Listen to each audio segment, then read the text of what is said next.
So, Andrew, welcome back. How do you do? Yeah. You've made it. I have returned. You're alive. I did. Despite all warnings given to you by your jump scare neighbor, you have not been exploded even a little bit. Not even a little. I mean, no. Going by that, timeline-wise, the scariest thing to happen in the last 6 months to you probably was in the United States, in your bedroom, or your office, I mean. Because it was her. Yeah. Jesus Pretty Christ. much, yeah. That recording is so spectacular. I just wish that we had the audio for what was happening right outside the room. We just have the jump scare and no visual component for it. Just we tried to recreate it, and we couldn't fully recreate the magic that had occurred. It would be particularly odd if we had a camera pointed right outside of the window at that moment. That would be a very odd camera capture. It'd be amazing if we just had if the speakers were audible, but the room noise was louder than the woman noise. Yeah, unfortunately. Again, a microphone wasn't set up by the window because that'd be weird. People don't do that. Well, they did have that experiment where you were like streaming your house in a multi-camera setup for like a while. That's actually how me and Naya met. That's weird. I didn't know that. Yeah, she was. I set it up to be accessed remotely, and I went into the Discord and asked if anybody was willing to test and see if it worked, and she was the only one who said she would. That was the first time? Oh, yeah, that was the first time me and her actually communicated. So that experiment changed your life to some in theory, way. Yeah.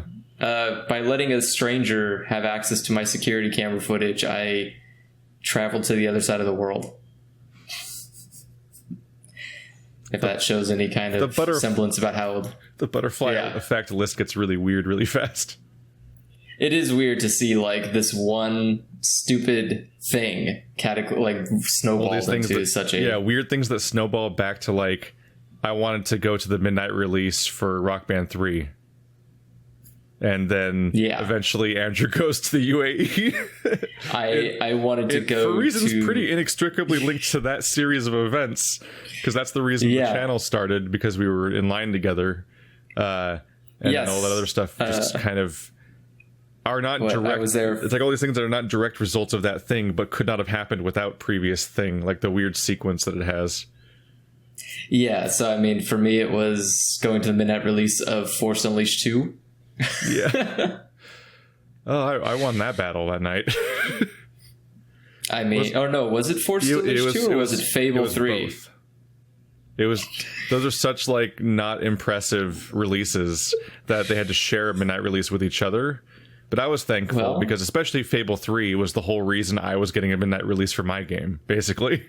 Because Rock Band 3 was a record-breaking, astonishing success of a game that sold a whole 1 million copies total, like in its lifespan.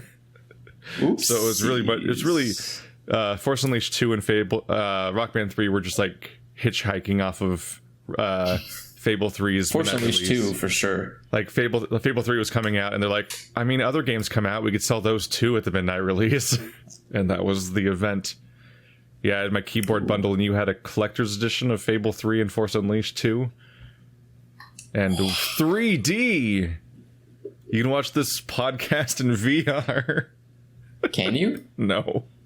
Oh. You cannot split these two screens on your two eyes, and then get like a 3D of anything, except maybe on like a Dr. Manhattan way. Seeing old time screens. I'm not sure how that works. I don't... Uh-oh. Uh-oh. What happened? Goodbye. Goodbye? He's gone. Wait, what? He's just frozen. Oh, yeah, your camera just froze. He was a simulation the entire time. Can you not hear me anymore? Oh, boy. Hold on. I'll fix it.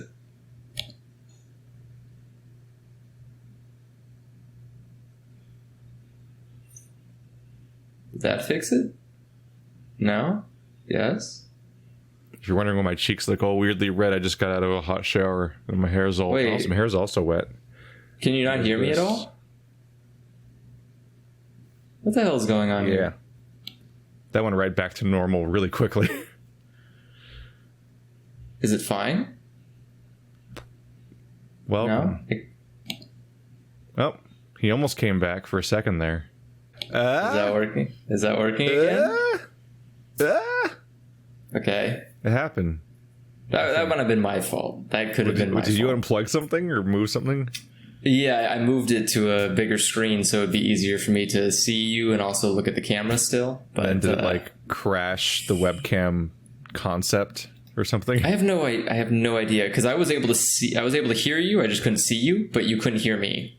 Oh, which was weird. Oh, yeah. That'll be interesting to hear in editing. In what form that takes.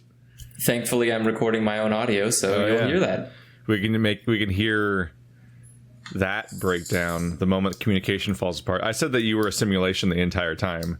I heard that, yeah. You freeze framed for like 10 seconds, and I'm like, oh shit, he's crashed. He was replaced. He's crashed. He's not come back. Andrew.exe is not running. It has failed to start, not responding. I'm in the middle of coincidentally looking into my own movement options and whatnot, and that's an experience. Oh yeah, with the pink room. You should keep it. I've been thinking about it. Like, do I keep the room pink or do I repaint it? Which is it's a pain in the ass for two reasons. It's that anything that's pet safe or less toxic in general, and as far as paints go, is like just more expensive. Yeah. Although probably cuts down on the fume problem for me too, in the idea of living there after repainting. But also just the distance thing, the idea of like driving somewhere and then painting it, then coming back and so on top of all the trips involved in like the actual move. I'm like, I don't know. Especially doing it like early enough that I'd hope, because my goal is if I wanted to repaint the room before moving into it, I'd have to repaint it soon enough that the fumes or whatever can be over with before I move in, because I don't want to sleep in that shit. Yeah, I mean, the only thing I could think of would be to move the boxes of stuff first and then paint it while you're doing that, because the boxes don't have to, it's not furniture. Yeah. And then, once you start moving the big stuff, then it will be dry and you'll be okay to move in. It's a whole experience. I have all these like multi-stage things I'm thinking of, like tomorrow I'm going to get my car maintained because I'm overdue on that. And then I'm going to like just binge recordings because I need to have like a period of like a few days where I can do no or like fewer recordings those days, just to deal with so much logistic crap and driving and carrying things and being tired and all that. But but I'm looking forward to it. And that change of life and everything. It's a weird feeling. It's a weird feeling to change your life. Especially when it's been the same thing for so long. Oh, yeah. But also there's a sense of like feeling trapped. That like it's good to move and then be like, oh, I'm not, see, I can just leave. That happened. Yeah. One thing is this place has never felt like home, if you know what I mean. Marty. Sorry. Well, it's weird to think about. Like, I grew up in two different houses over like each for like a decade or so, and then I moved here, and it's always been like I have to like remind myself like, wow, I've been living. I have like weird moments of like, wow, I've been living not at home for X number of years now or months and so on. Like I'd kind of be like, I guess I've been here for a weird, like, to the point where like the chunk of time is comparable to like how long I would have been in other houses that seemed like my home and stuff like that. Because you've been there since 2017 or 2016? Definitely earlier than I think either of those. Really? Was it? Yeah. Oh, yeah, because you were there for you moved there because of work. So that had to have been like 20. I'm good. My best measuring stick is I'm going into my video profile and I'm searching Orcs Must Die 2. Yeah, July 2015. Because I aired Orcs Must Die as the stopgap of here's some videos. I'm moving. I can't, and also working at a new job. I can't really deal with recording and stuff. So I was like airing that to deal with that. To think that it's been what 3, 4 years? Oh, even sooner, March. Yeah. Wow. So wait, March 2015? Yeah, March 2015. something so around that. You're almost at 4 years at Marty's. Yeah, That's crazy. It's a weird thought. I didn't think I'd even live here that long for the other job, let alone for this. But yeah, like I moved here for a waterboard job that I got, and then I I worked that job for like a year and was like, well, now YouTube's kind of taking off, which I was maintaining in simultaneous with that and kind of losing my mind. Because that's one way of summarizing me and Andrew is we spend all of our time working in completely unsafe practices for our mental health until we have nothing left, trying to figure out how to make a living or whatever. Yeah, one of us decided to just pursue a thing that was successful. The other one just fled the country. Yay! But like I moved here for a job, then quit job for that because I'm like, it wasn't even a safe bet or anything. Yeah, it was just making enough money that I was like, I don't know, I'll take this risk because I'll be happier doing that than this. Because after a year of working there, I was like Googling like office space depression or cubicle things and so on and so forth, where I was just curious. And like that's when I learned that like the guy who invented the cubicle in the first place thought they were a mistake and is like aghast at how people use them and stuff, because in his brain he just wanted to make the Swiss Army knife of like work desks that had like everything in it. That was his cool idea. But then once it was in practice and everyone had them, they're like, no, we're going to use these to pack as many living souls into every 4 feet of square space of a building until there can be like 1,000 people working in one room because we make the micro rooms.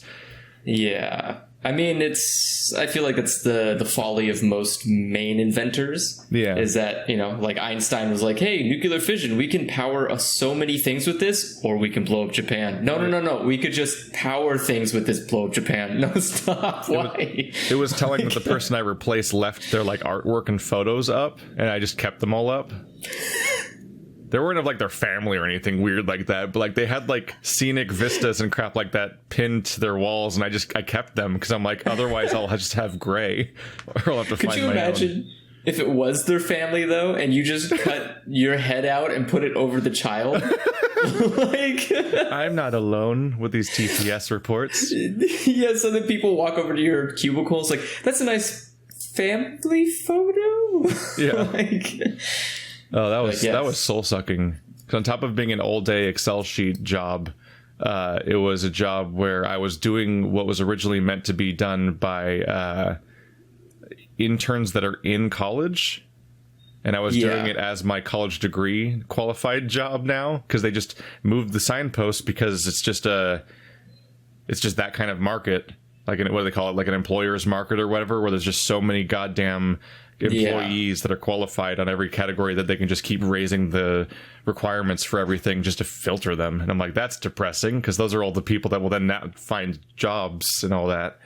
And yeah, it's a weird thing specifically because like there are times you can move the goalpost, and when you do move the goalpost, you then realize, well, now these employees have higher expectations for salary and working conditions, and it's like, well, this is crap. I want the people who are willing to work for no money and in terrible conditions, but I want them to be qualified. And it's like, well, yeah, but how did they get qualified? They paid a lot of money to do that, so they're going to get compensated. You need to pay them so they can actually recoup their losses, because so many of them have like student debt and stuff like that. Which, thankfully, I didn't have to deal with that, or I'd be in extra trouble.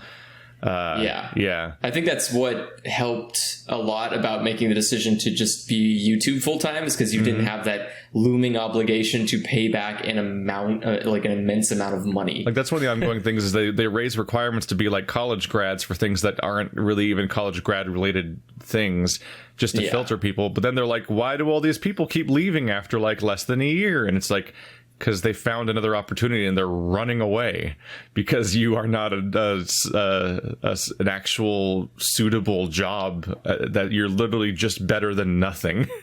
Yeah. And like I felt bad for my coworker that was in the same position as me, because he trained me on how to do my job, and he was gonna have to train my replacement, because I was like, it was like a race of who leaves first. Because whoever leaves first, the other person has to train their replacement for the next like generation or whatever. Because like people keep coming to the position and getting trained by the other person in that position on how to do that job. It's like the worst game of telephone where someone comes in, learns something kind of quickly, and then the other person that taught them just bounces. And then it's like, here's their replacement. Teach them what they taught you. And it's like, It's like, why do we keep having to put all these resources towards training people? Because you don't have a job people want to keep. Same thing, that same problem Best Buy had, actually, when I was there. Like, Best Buy's... It's a little different, though. Best Buy's turnover rate is amazing. It's huge. Yeah, but their training program is like watching... 60 minutes of videos? I don't know what it's like at other jobs or whatever, because I haven't had a lot of... that's my only retail job so far. But they're all like that, by the way. Yeah, that one in particular, though, like, they don't even finish training you. And then they'll keep asking you, like, to go to departments they never train you on. And then you'll be like, you haven't trained me on that. And then they'll just still not train you on it forever. Like, I worked there for 1.5 years and never learned how the car radios department worked. And I think they just wanted me to be, like, self-motivated and, like, figure it out on my own or something. But it's like... I'm not going to dedicate my free time to the job that doesn't really even pay me. You know, when I was going in, I was telling you I'm doing this in parallel with college. Like, I'm not going to do homework for Best Buy too. I think the weirdest thing about the thing for me that's the weirdest about this town is I was there for that Best Buy. I was there on launch day. I was one of the first employees at that store. And it's weird to think about because then you went and eventually worked there, and now another friend that I know is working there. Also, while I was there during that Christmas rush, Max was a temp there. So like everyone kind of cycles through. It's because every vaguely nerdy person is thinking like, I'll work at the tech retail store specifically. As opposed to, like, I don't know, Staples, which might be a better job for all I know than Best Buy. It's not. Is it not? Do you know somebody who worked at Staples? I almost did. I'm probably going to go there soon. Because, they work on... I need to pick up moving boxes. Oh, they work on commission. Oh. Yeah. Oh. It's really weird. And then there's like a weekly... There's a weekly... what's the word? Goal. Like, you need to achieve a certain amount per week. Like Best Buy. Yeah, Best Buy has quotas when the entirety of a quote of what happens at Best Buy basically determines on like whether or not people come in that day. Yeah. Which isn't something we control. And yeah, they made you memorize the sales numbers and shrink numbers over the course of the day. Every X number of hours intervals, they'd put out the numbers again, and they'd put these sheets in the departments, and you were actually supposed to be aware of them, as if that would, like, I'm going to concentrate on, like, more TV wanting people just to walk in today. Like, what? And they'd, like, write you up if you weren't keeping up with that stuff, as if that helps you be a better employee somehow. When it's like, you're just taking time away from me doing anything else. Like, this is a weird waste of time. Yeah, I remember I worked at I worked a lot of retail jobs. When I worked at Walgreens, they had like items in that by the cash register, and you had to sell them basically. I'm so glad that's literally never happened to me at a Walgreens. That's because they removed it. Oh. Because I remember that I was doing it. I was at a cash register, and I had to. It's a quota. You had to literally sell a certain amount of that item per week. Mm-hmm. And a lot of the items you didn't choose what the items were. The corporate did. So they would be something like a toothbrush, and you'd be like, so I have to sell a certain amount of toothbrushes to people per week. How often do you think people need toothbrushes? Like, how many people do you think come into Walgreens in a small town that don't have a toothbrush? Like, that's a really odd. But I remember getting written up for it. It's a weird purchasing choice. Like there's a backstory to that purchasing choice that's really confusing. Yeah, and it would be weirdest stuff too. Like, sometimes it'd be candy, which is fine. It's easier to sell. You know, you say like, hey, do you want a chocolate bar? You look kind of hungry, you skinny fuck. And then people would be like, well, maybe I do. But, you know, like a toothbrush is hard to be like, man, your teeth look like shit. You should get a toothbrush. Yeah. Like, you know why all the candy constantly sells at the aisle? Admittedly, part of it's me. But on a regular basis, it's the children that just are going to yell at their parents until they buy them. That's why they stock so much like candy and stuff like that in the aisle. And I've seen that at Walgreens plenty, is the upsell via children. Like, just put stuff the kids want, like fidget spinners and chocolate bars or whatever is hot that time. And they'll... Like, that's how I'd get my mom to buy Pokemon cards when I was like 7. Is we'd be because they had the Pokemon cards at the register at the 7-Eleven, because they knew they knew that the kids would see it at eye level and be like, mommy, I want the Zapdos, and then upsell, and like they only came in for a coffee, and now they're paying 5 times as much because their goddamn kid, because they had to leave the kid because they didn't want to leave him in the car, because you don't leave kids in cars, and now you're paying $10 for Pokemon cards. Retail is probably one of the worst types of jobs. One of the worst industries aside from fast food. And you learn real hard, not like whenever you make the mistake of actually doing what they want you to do, you learn really hard that it was a mistake the moment it actually happens. Like, I'd half-heartedly be like, oh, you want a Best Buy credit card? And like move on as fast as possible, as if I didn't say it.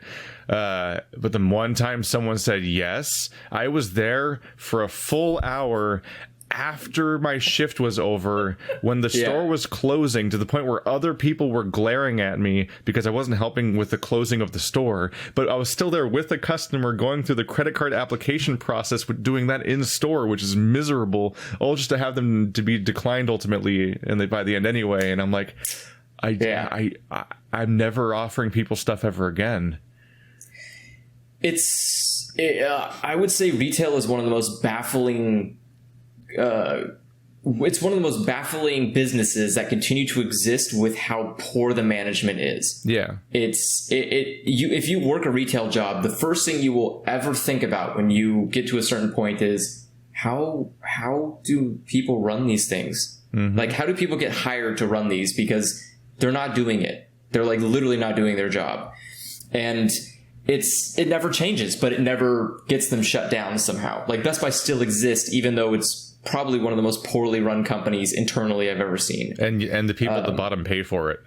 Like, it's like a lot of the video game stuff where, like, it'll be like there'll be loot boxes or costume DLCs or weird choices that, like, the developer themselves didn't make, but they were forced to do those things by people above them that just made those kinds of calls on their behalf, and they just have to deal with that now.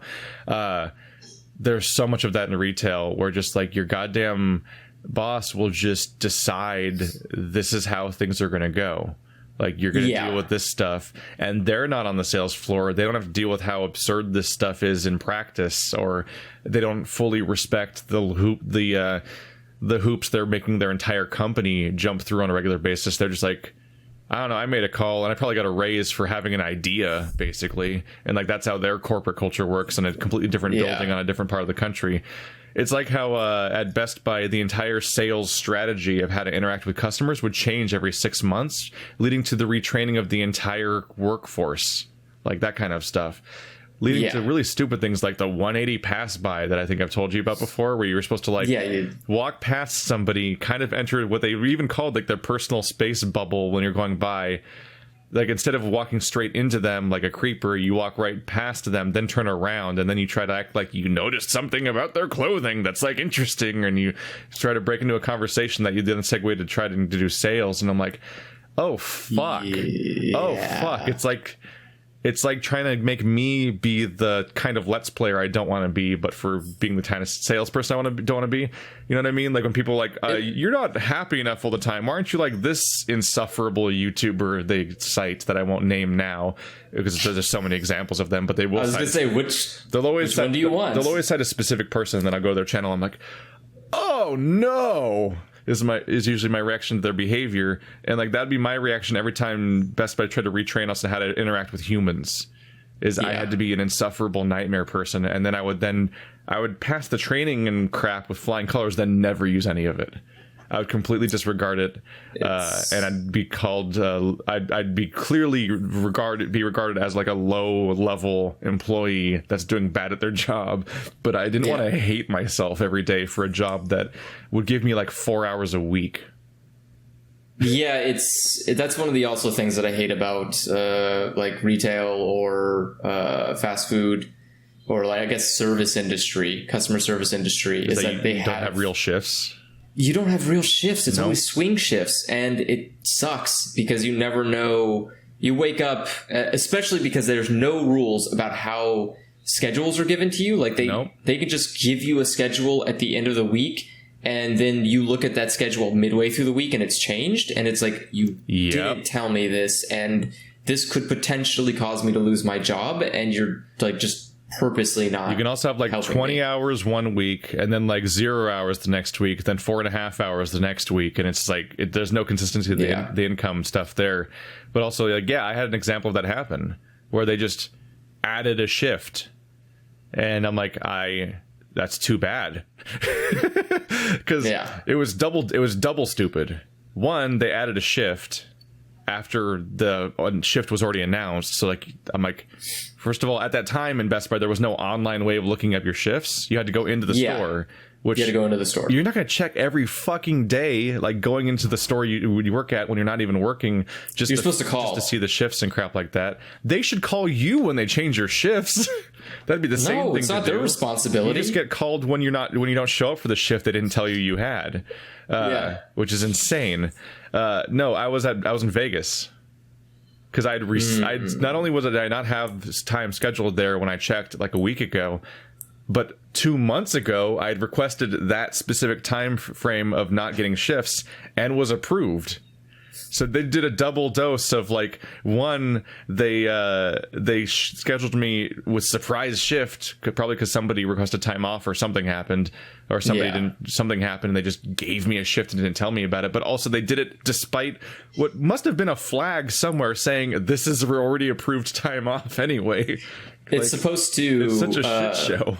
Yeah, when you look at your schedule, it's supposed to say like holiday or vacation over the days that you requested off. But the issue that Best Buy has, or most retail, is that if you take time off and you're not scheduled anyways, they won't put on their holiday. So like say you have a more consistent time, like Keith generally always works on Wednesdays. No matter what, he always gets a Wednesday shift. Then it will say holiday for you because it's like that's the shift most people know you'll be there for. You've taken a holiday on that. But if it's like time where it's all open, they'll just kind of leave it open. They'll just try to remember not to schedule there and then do it anyway. Because it's poor management. Like there's no systems in place to make sure these people are trained to be proper managers, and instead they just spend all of their resources and money training employees that just turn over quickly. It's weird. But yeah, that's retail. That's we didn't come to make a podcast about retail, did we? But we did anyway. That's all over our podcast, though. Just we start and then something happens. Are my Devilman upside? They're not upside down. No, they're not. Why would you? They look normal for you, huh? Yeah. Yes. Oh, it's my. Is this mirrored? It might be mirrored. Yeah, I guess it is mirrored. I had to think about it, like how the world works. I had to think about like, that door is on my left, and in the webcam it's on my left, but that's not how that works. This is my right. Yeah. Or this is my left. This is my right. Yeah. Whereas this is my left, and in the webcam it is left. Yeah. Am I putting left on your screen? Or right? No, you're pointing right. On my screen, I'm pointing left. That's why it's confusing. Okay. Yeah. This is mirrored, but just for me. Yes. I don't understand. Well, now they know whose perspective is being shown on the recording. Not mine. Why would I edit that part? That seems unnecessary. It's never mine. Yeah. It's never my perspective. An answer story. Oh, boy. Do you want to regale us with any stories from? Oh God, I have so many. The land. I couldn't think of the right. Dubai. I almost said the motherland, and I'm like, that doesn't make any sense. So I'm just like, the land. Motherland is Russia. Fatherland is Germany. What? And Russia is the motherland. Germany is the fatherland, and then Australia is the land down under.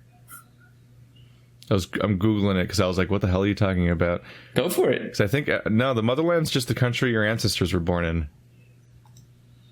It's just it's just a particular piece of slang or stereotype or joke is that it's a phrase you'll hear in like Russian stereotypes and whatnot, but it's just a universal meaning. It doesn't refer to a specific country. Okay, I thought, I've only ever heard Russians use it, so I've never. How many Russians though? Cartoon Russians or real Russians? I mean,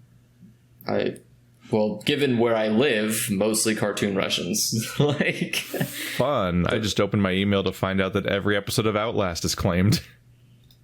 Now. Hey, you have tools for that, though. Yeah, I got the access to the feature where I can claim other people's videos. Like all of mine. Actually, I don't think I can claim other people's videos. I think I can just see which ones. I don't think I can do monetization claims. I think I could just send a takedown request is the most I have right now. Oh, okay. That makes sense. So I had the option to take down request a lot of your videos and a lot of Bird's videos and so on. But it's weird because and Colonel RPG's videos because they're just copies of the podcast. Yeah, it's copies of the podcast. Yeah, and shared Let's Plays and whatnot. But also I discovered that there was an entire channel that was called Legend of Grimrock. And all they did was re-upload my entire Legend of Grimrock series out of order with no thumbnails. And even though it was like Legend of Grimrock Annex or whatever the hell, like some kind of Codex Central like shared thing. It was the premise of the name, but they didn't even cover the first game, or they didn't even rip off other people's Let's Plays of Grimrock 2 to be like a database or anything. They were like a really, really low aspiration like content thief. That's weird. And how pointless is it to steal content from another channel on the same website? So, like, it's not even like you're like, look at this new gathering of place. I put it on Tumblr or whatever the hell. They're just like, here it is on the same website where the already more popular exact copy of that video already exists. Yeah, it's weird specifically, too, because it's like you have to think about how much time was dedicated to downloading and then re-uploading all of those videos. Yeah, not much. No, but I mean, you do all that. There's websites you can use to rip videos off YouTube. I know, because that's how a lot of us edit videos that feature any kind of content that isn't from our own video. That's how, that's how a lot of stealing. Fair use. How dare you? I can't refine the feature. I'm looking for the feature and I can't find it.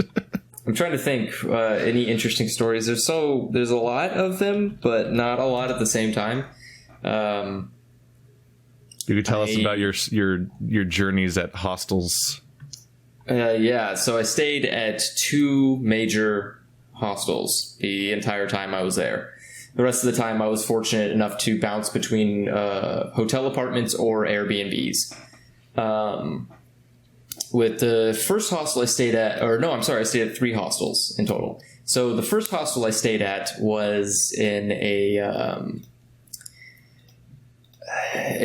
not a bad part of town, but not a great part of town. It was an area that used to. It's almost like when you go to a part of town that you could tell used to be a really busy, really wealthy, really like happening part of town, and then something happened, and that's not that anymore. Like there's a lot of hotels and a lot of apartments and a lot of other things, but they haven't been upkept as well as they should be for the area they're in, because it looks like money has run out of that area. Any case, it was the hostel was set up so that there were 2, 4, 6. So there were 6 beds in one room. And the 6 beds had they were just bunk beds, basically. So it was just 3 bunk beds, 6 people in them, and per room. And the only sense of privacy you had was like closing a curtain over like the bed. You could just kind of move a curtain, and then there you go. Congrats, you have private a room. A room.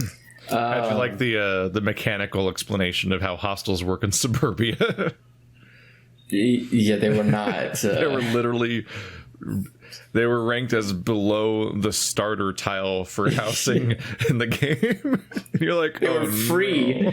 It's free. You get free hostels in suburbia. That's unfortunate. But so the first place I stayed at, it was all right. I met a couple of people that were not too bad. I met the only downside, I think, of that hostel, beyond the fact that I hated every second of the people snoring in it every night for a whole week, was the idea that my place, or the room that I was staying in, was right next to the main dining hall area. So that's where everyone in the hostel would go to eat food. So at 5 a.m, you would hear them making the breakfast for everybody. And then about like 6 or 7, you would start hearing people come in. So if you weren't ready to wake up at those times, too bad. It was time to wake up. I think there I met one Pakistani guy who had just gotten a job. And I met 2 German girls who were on like a vacation. So they were stopping by in Dubai, and then they're going to like Singapore and some other places and all the way to Australia and then back to Germany. So I met them there. I also met, I think my last night there, I met a Australian guy. He was an Australian musician. And he was quite the bard. He had quite a tale to tell. Did you have instruments with him at the hostel? He did not, unfortunately. I was going to say, that almost seems risky. That would be amazing. I would have asked him to actually be a bard. But no, he was there because someone offered us, an old-time buddy of his was offering him a job at a hotel to play in a band, because he is a musician. He was telling me about how his life was filled with a lot of just risks and just doing things, where he would just leave and try out a job someone offered him and see where it went. He spent I think he said he spent 4 years working for the mob in America as a musician for one of their casinos that they owned. He then traveled over to like some kind of European country. I think it was either Georgia actually. And he worked for not a mob. He worked for a gang. I don't really know. It's really hard to figure out he basically said they were just people who'd go around killing other people. Fun. Yeah, so he played music for them in a hotel for a while. And and he just basically said, like, I just bounce around, play music at places, get either shot at or chased out of the country, and then just carry on. And I was like, this is a weird... But you have to imagine it's all in an Australian accent, so it's even better. So it's believable. Yeah, it's believable. Whenever I hear stories about that, I always wonder, because, like... Do you hit like a interesting story limit where, like, once it reaches a certain tipping point, you're like, okay, this is too many interesting stories. Now your life's not real. Like that kind of thing. I think it's the actions that transpire. Like him saying, I played music at a casino that the mob owned, innocuous. Saying I was, I played at a casino a mob owned and I got into a gunfight and survived. That seems a little dubious. Like, I think it's the fact that he never said, like, I got into a fight, or I did, I held my own in a gunfight. Like, he was just, no, I just played guitar and sometimes people shot at each other. It's like, what? I just think of, like, we were on geology trips at one point, and we had, like, it would just be a series of people in a van and one person driving. That's usually like one of the TAs from the previous years and stuff like that. We're going on they're basically like camping trips and whatnot, where we'd go look at things and do. It's like a field trip. Yeah, multi-day big things. We had this one driver, and she just kept telling stories the entire drive, like for hours.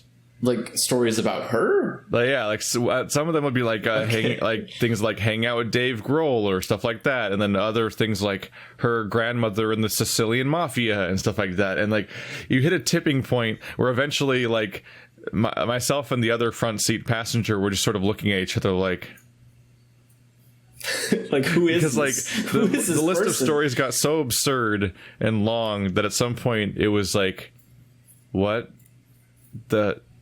we like eventually you just start reaching like any individual story. You're like, okay, sure, people have interesting lives, hopefully, but then there's like a cap where you're like, eventually, okay, I don't think any of this is remotely true, and she's just talking out her ass. We kind of got our answer eventually, which is that eventually she faked cancer to get around a school schedule. Fake cancer. She liked fake having cancer to get around a particular, like, I think it had to do with, like, I don't know if she was trying to delay or get a free pass or something on her, like, finals or some project or something. There was some sort of college related problem she was trying to solve by faking having cancer. And when they found out about it, that she was demoted. And that basically the best she could get was like a Bachelor of Arts in Earth Sciences. What? It's like, oh shit, because we were in geology, and there was already a dichotomy of like BA or BS of geology, and the primary deciding factor was whether or not you went on that month-long trip I left on in like 2012 or whatever, where I was just like, bye Andrew, hope you can edit that one highlights reel. I believe in you. I couldn't. You had my computer for a month. When I left for that, that was basically how you get the BS in geology. And if you don't go on that trip, which is a course of itself, that is like the course that makes it a Bachelor of Science. Without that, you get a Bachelor of Arts in geology. But like even lower than that would be getting demoted to getting a Bachelor of Arts in Earth Sciences after doing most of a geology degree, because they're like, yeah, no, you're out. Get out of here.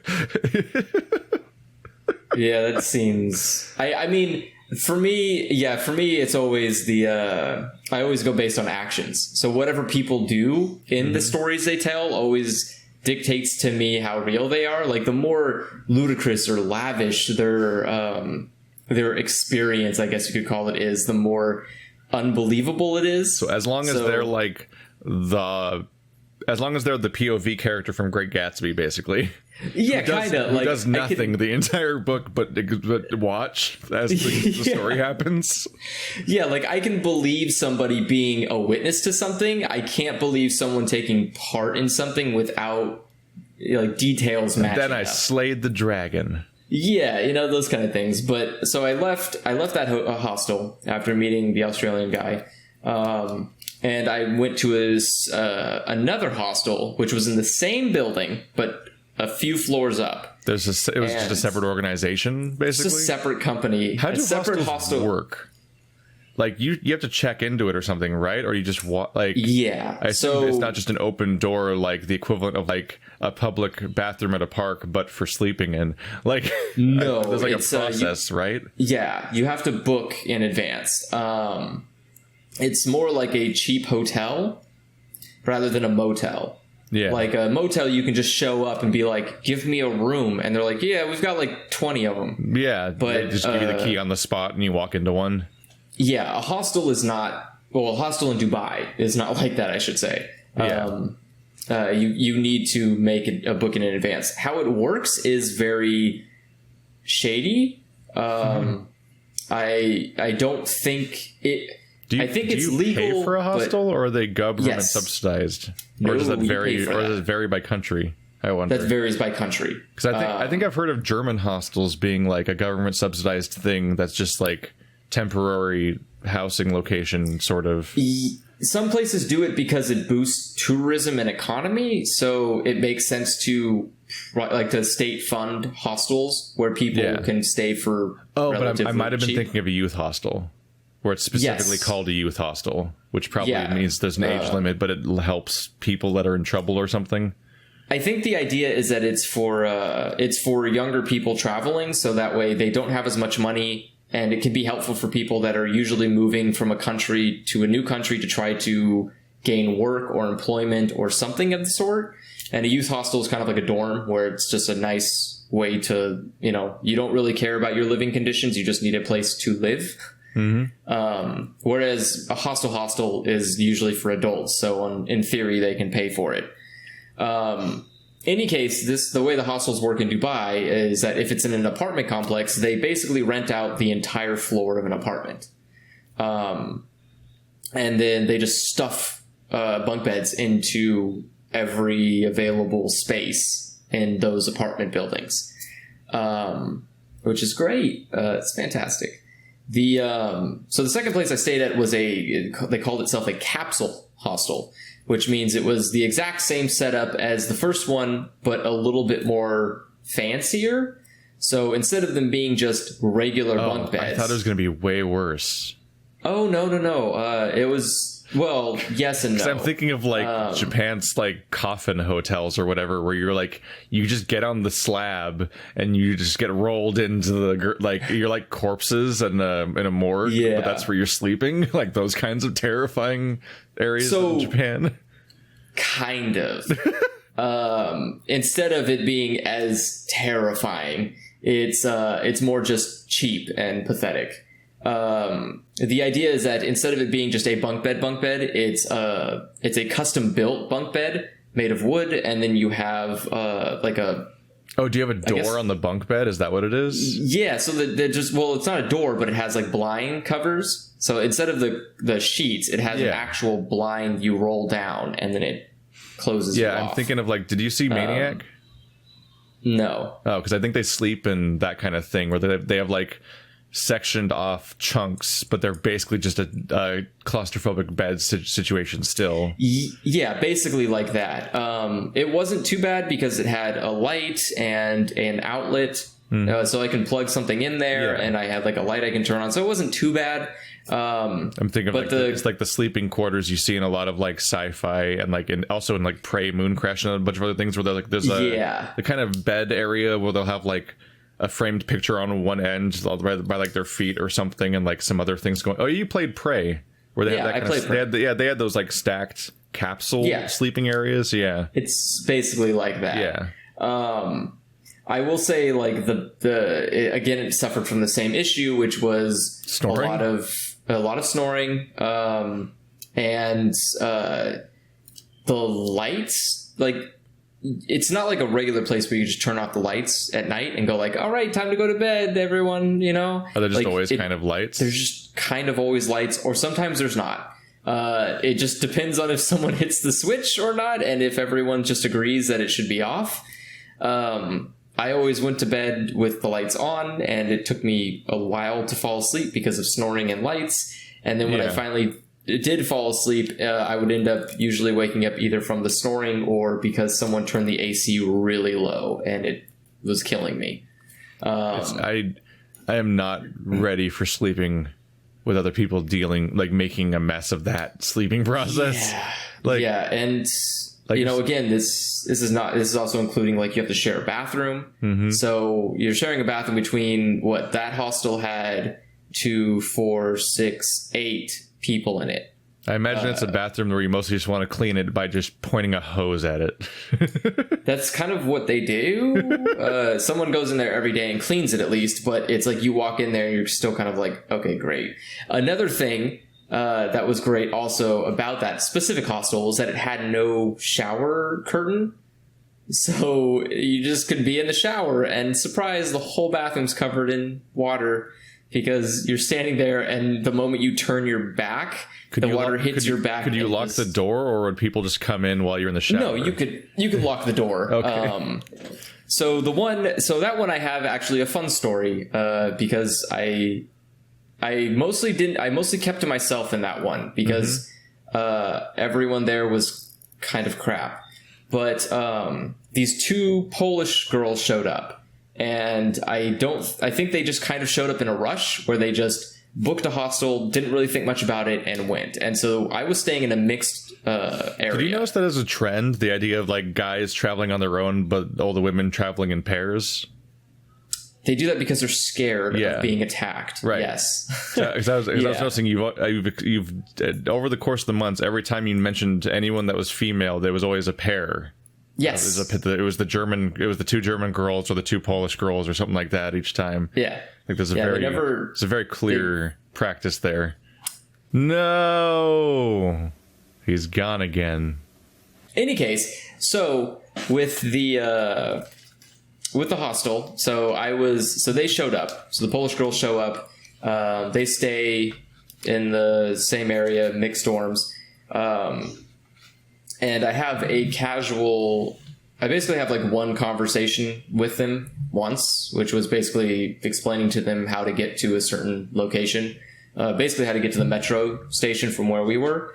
And then I think it was the one night before their last night there, I was sitting in bed, I think I was reading a book, and it was about, God, I want to say it was like midnight, 1 a.m. And they were both sitting in one of the girls' bunks, and they were like giggling and laughing and just having a hell of a time. And everyone else was basically asleep at this point, except for me and them. And so I had my curtain. Did you feel like you were somehow the one person that couldn't adapt to sleeping in a hostel? And like, why is everyone else able to do this? Yeah, everyone else just was like on command, just out. I was sitting there like, this is not humanely acceptable. This is literally a work camp. There's just noise and light everywhere. How are you doing this? Yeah, but so I was sitting there still awake, obviously, and one of them, they both come out of the bed, or come out of the capsule pod. I don't know what the fuck it's called. They both come out of the bunk, basically, laughing, giggling. One of them's about to go have a cigarette, and they look at me, and she like goes back into the bed, grabs a cup, and goes like, "Drink this." I was like, and I was like, I make a habit of usually not like taking drinks from strangers, but I felt it was not too dangerous. So I don't know about that. I mean, I'm in a hostel. The worst case happens is I die, which, maybe at least like often the worst case scenario. Yes, in many situations. Yeah, but at least I'm asleep. So at least I'll die of the drugs in my sleep. Yes. So I take a drink. The first thing I realize is, oh, this is alcohol. The second thing I realize is, oh, they put alcohol in a sugar-free drink. This was literally the worst idea possible. There's nothing more worse than you look at it and you go, I don't know what this is. It's just a clear substance. It could literally be vodka. It could literally be Sprite. It could be anything. It could just be water. I have no idea what this is. You take a swig and you go, that has kind of a kick to it. Must be alcohol. And then the aftertaste of no sugar kicks in. You go, oh, it's also sugar-free. Ew. Why? It's amazing the idea of putting it in a sugar-free drink somehow will create even more additional bad aftertaste than already exists in the drink that you're trying to get in the first place. The first thing I did, I'll straight up take water over any sugar-free drink because it has a shitty lingering thing that's like, why did you do this to yourself? Yes, it's not even just the absence of sugar makes it taste bad. It's because the sugar coats the inherent garbageness taste of the syrup that's put into those drinks. Ugh. And so I take like a moderate, like basically kind of like a shot of it, basically. Taste the aftertaste and go, did you put this in sugar-free drink? And they were like, yeah, it's, it's less calories. Less calories. It's less calories if you don't put anything in it. The first thing I said was, you do realize the calories are made up.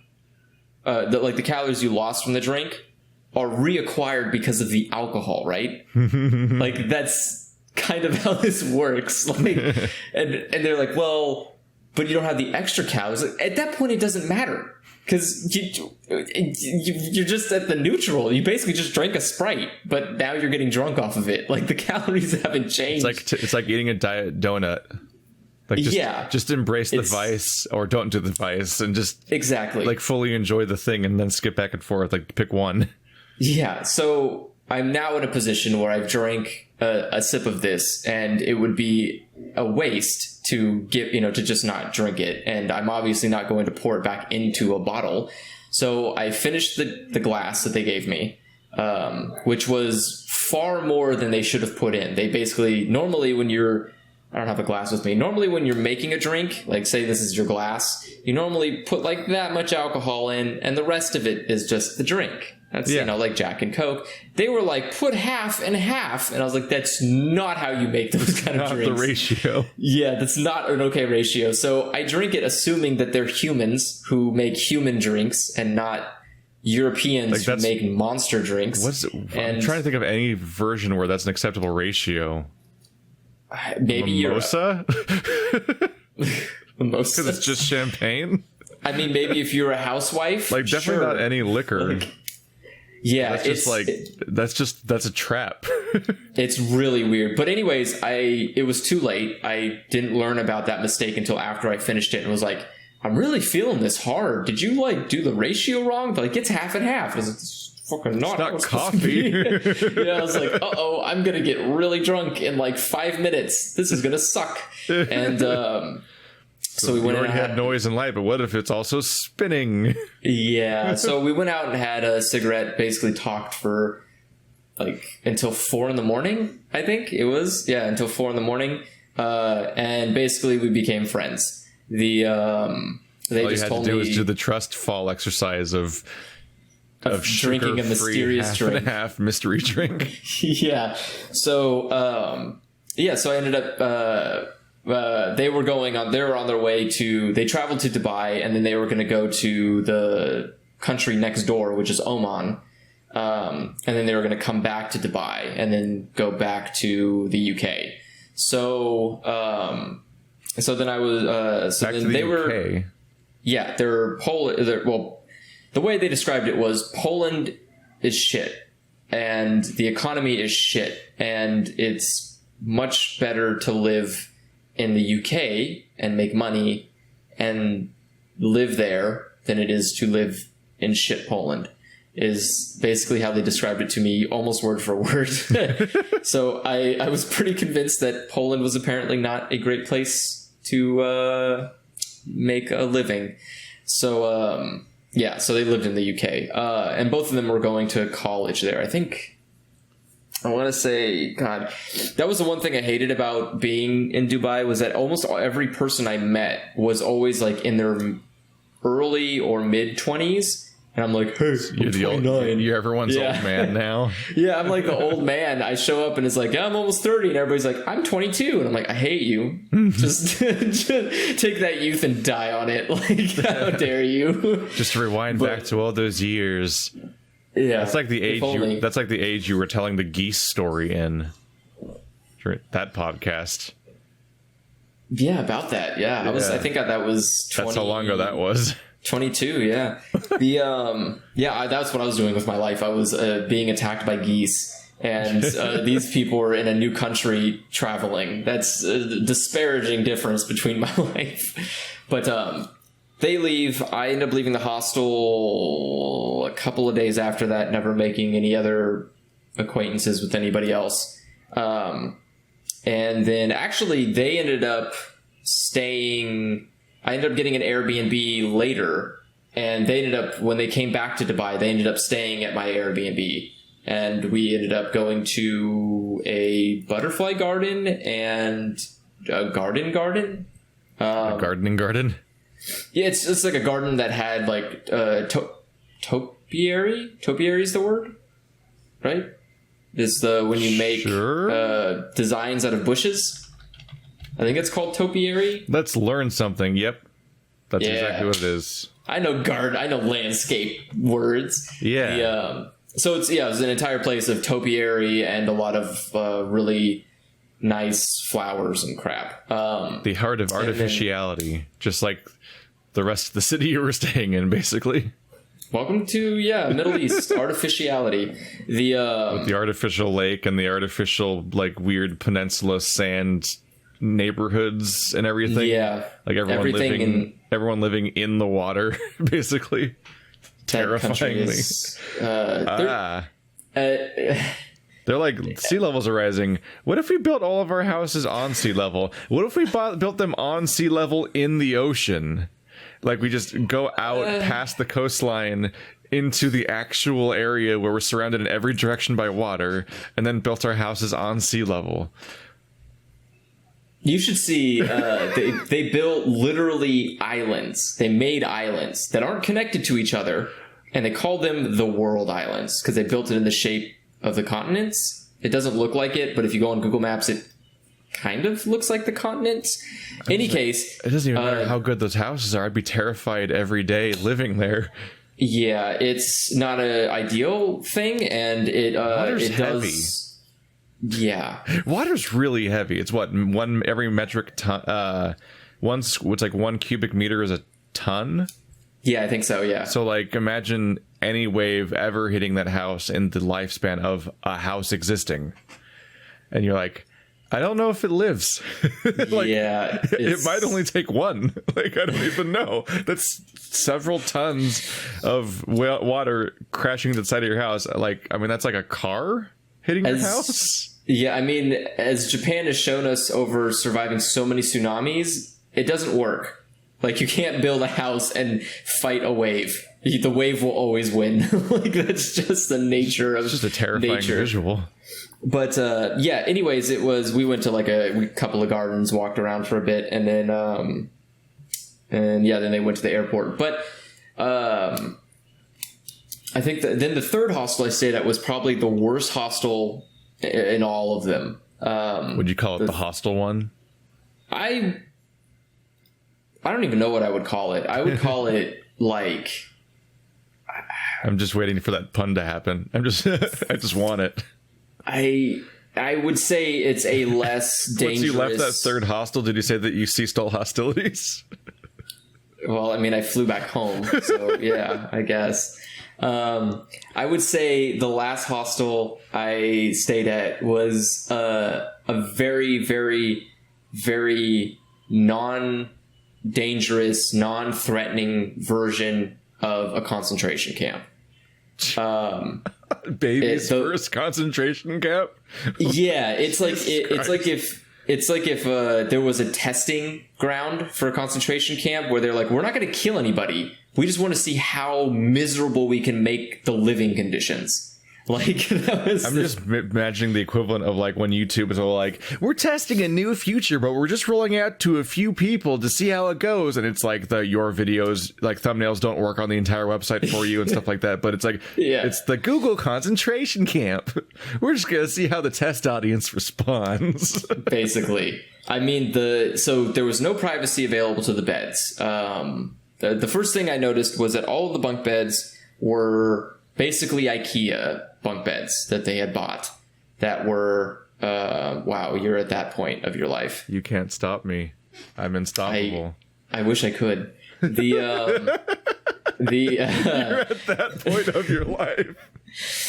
You're at the point of your life where you literally own the headbands that you can pull your hair back and it stays. Yeah. Like, it actually works.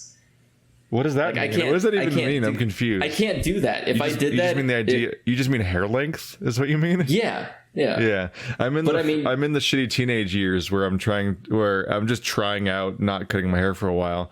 But, like... not cutting my hair for a while. Well, I just stopped cutting my hair. But I can't ever tie it back because the front isn't long enough to actually reach the back. Mm-hmm. So in the meantime... Have you tried tying it up? I'm not trying that. I mean, I could try it, but it's really hard to do with a flipped camera. But, like, it doesn't reach the back. It's that long still. It's like it doesn't reach the back of my hair. So your hair has the most weirdest growth, like, layout. Because it's growing. It's always growing longer, like it's always longer than it looks. My hair is constantly longer than you think it is. But look at it. It's like you have this spot of your hair. Okay, so like, this spot of your hair is like, it grows. It's almost a circle. There's the fact that I have like what you would think was male pattern baldness if it wasn't for the fact that it's just stayed there forever. Yeah, that's the weird part. It's always been. I don't have the the straight curve some people have, and I also don't have like the widow's peak some people have. Which is I just what I have this pattern. You have a crescent. You have a crescent moon that goes very high up One of the and then comes back down sideways. Based on how it falls, it might be like thick, like wing of hair right here, then like an empty spot in the middle, then the rest of my hair where like it looks like looks like a weird, like somebody like surprised me with a razor and got rid of a chunk of it or something. That's what I'm saying. It's like your hair grows in such a weird pattern because like this front lip crescent part internet will get so long, but it's not long. It's just like I don't know how to describe it, but like the rest of your hair is really long. I can't do it. It froze again. It's really hard to mimic how his body's shaped. Hey, he's back. There. But it's your hair just upsets me. It's just whatever the fuck length it is. I've literally never been happy with it at any point in my life. I don't like seeing myself ever. So it really sucks that I'm thinking of like, what if I get a camera and like a desk and a green screen? Because like people ask like, what do you think of media shit and whatever, especially when they see it. And I'm like, maybe I'll do a thing where I like talk about whatever, but I want to be like handhold flogging or whatever. And I don't really like the whole sitting in a chair in an empty room aesthetic either for like the podcast or whatever, like that for like a person alone talking about thing. So like inherently I want to like make it look less shitty. So I was like, maybe a green screen that I can replace with imagery of the thing I'm talking about and editing and whatnot and sit at a table and shit. But I'm like, but I'd have to be in the videos. And I hate me. I mean, I think have you tried going to an actual like a bona fide stylist? Have you tried that? Am I anime yet? You're doing something. I don't know what to say. It's something. Oh, you also have a comb. Feather it. I don't mean feather, but can I just like make it stick out? What are you doing? Now you look like a freaking like early 2000 Justin Bieber. Like, what the hell are you doing? I'm here to talk to you about my feelings and my pain. This hair is way longer than it looks. Holy shit. You are like it's surprising me a little bit. I don't think I've gotten a haircut in 2018. What? Like, I think... Are you serious? I get made fun of for bringing this up a lot, but I think I had a haircut a couple weeks before the French restaurant incident where I met up with Bird, and that might have been the shortest my hair's been all year, and I don't remember if that was this year or not. I think that was this year.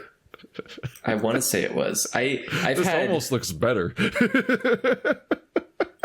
Okay, you know what? Look, I'm going to recommend... God, you do look like a high school person with the long hair. I would recommend just like going to a stylist and telling them, I don't want to look like this, and they will do something to help you. It's because honestly, should I buy vests or jackets? How do I make this work? I mean, you could go for the Marty McFly look. You're halfway there. The poofy jacket. Yeah, but I don't recommend it. Like, I think you just no. One thing is I need to buy a hairdryer. I do also have to buy a hairdryer because I'm supposed to do my hair sideways, or I'm supposed to comb it this way and make it look like I'm business professional. Try to do something with it. Yeah, I'm supposed to do like this, where I kind of look like... you know what? I'm supposed to do I haven't had short hair since last time I was... No, not last time, I guess, at this point, but it was when I was trying to get the Best Buy job. I kept trying to get jobs, and nobody was hiring me, and then I got a buzz cut, then went to the Best Buy interview, and I got that job. That's like, a weird haha. The secret is to look... Well, it's because I always look like a weird mess. I'm a nightmare. Yeah, I got the haircut that's similar to Steve Rogers from Captain America, the first movie. Captain America, the first movie. There's a lot of it's well-known title. No, it's extra funny because you're so close to its actual name. Every single word's right except the last one. It's actually called Captain America, the First Avenger. The first Avengers. That's the name of the first Captain America movie. You're right. Okay, so I have the same haircut that Steve Rogers has, which is like part combed to the side, basically. So when I have my hair actually done correctly, I look like the before Super Serum Steve Rogers, which is a great feeling because maybe one day I too can have a very beautiful toned bod and can fit into my t-shirts. But I just get your haircut, man. You're hurting my feelings. One of my always problems is just the fact that whenever I get a hair product, I'm immediately like, no. Like a cat batting something away they don't want. Like, because I hate things in my hair. Okay. I don't. So like and so much of shorter hairstyles involves like doing shit in it and making it into shapes. And I'm like, I hate this. Whereas long hair feels great until I like look at it. There we go. This is not helping. Your every attempt you make just makes it worse. What is your goal? Now I can just hide my shame. No, nobody has to know what I look like if I don't go outside, especially if I don't make videos for thousands of people.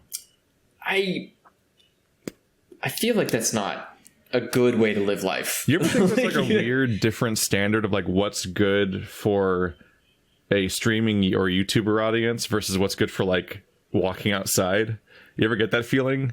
I don't know, wizard. Like you know, like the wizard there's hat like the on. whole weird. There's the whole weird trend of like people like dyeing half their hair, like pink or something like that, like Markiplier and Jacksepticeye and Aaron Hansen and stuff like that, or like a lot of streamers have like a really distinctive appearance that seems to be designed specifically towards being distinctive in the streams, as opposed to like this is good for all my life. Although dyed hair is really common, like Ninja's blue. And every time I hear about a new person that has millions of followers that I've never heard of before, but is a big deal now, they always have like a colored hair or something. Yeah, it's like the trend. I don't think I could go through with that. I don't think I have the confidence to say I can pull off a non-natural hair color. Yeah, I don't have that kind of confidence. I think I've had non-natural hair color for one day via like a colored gel or something. Okay. As opposed to dyeing it. I had blonde hair in elementary school. I blonded my tips because everyone did it, and I wanted to be cool. I knew one kid that blonded the whole top of his head and not the rest.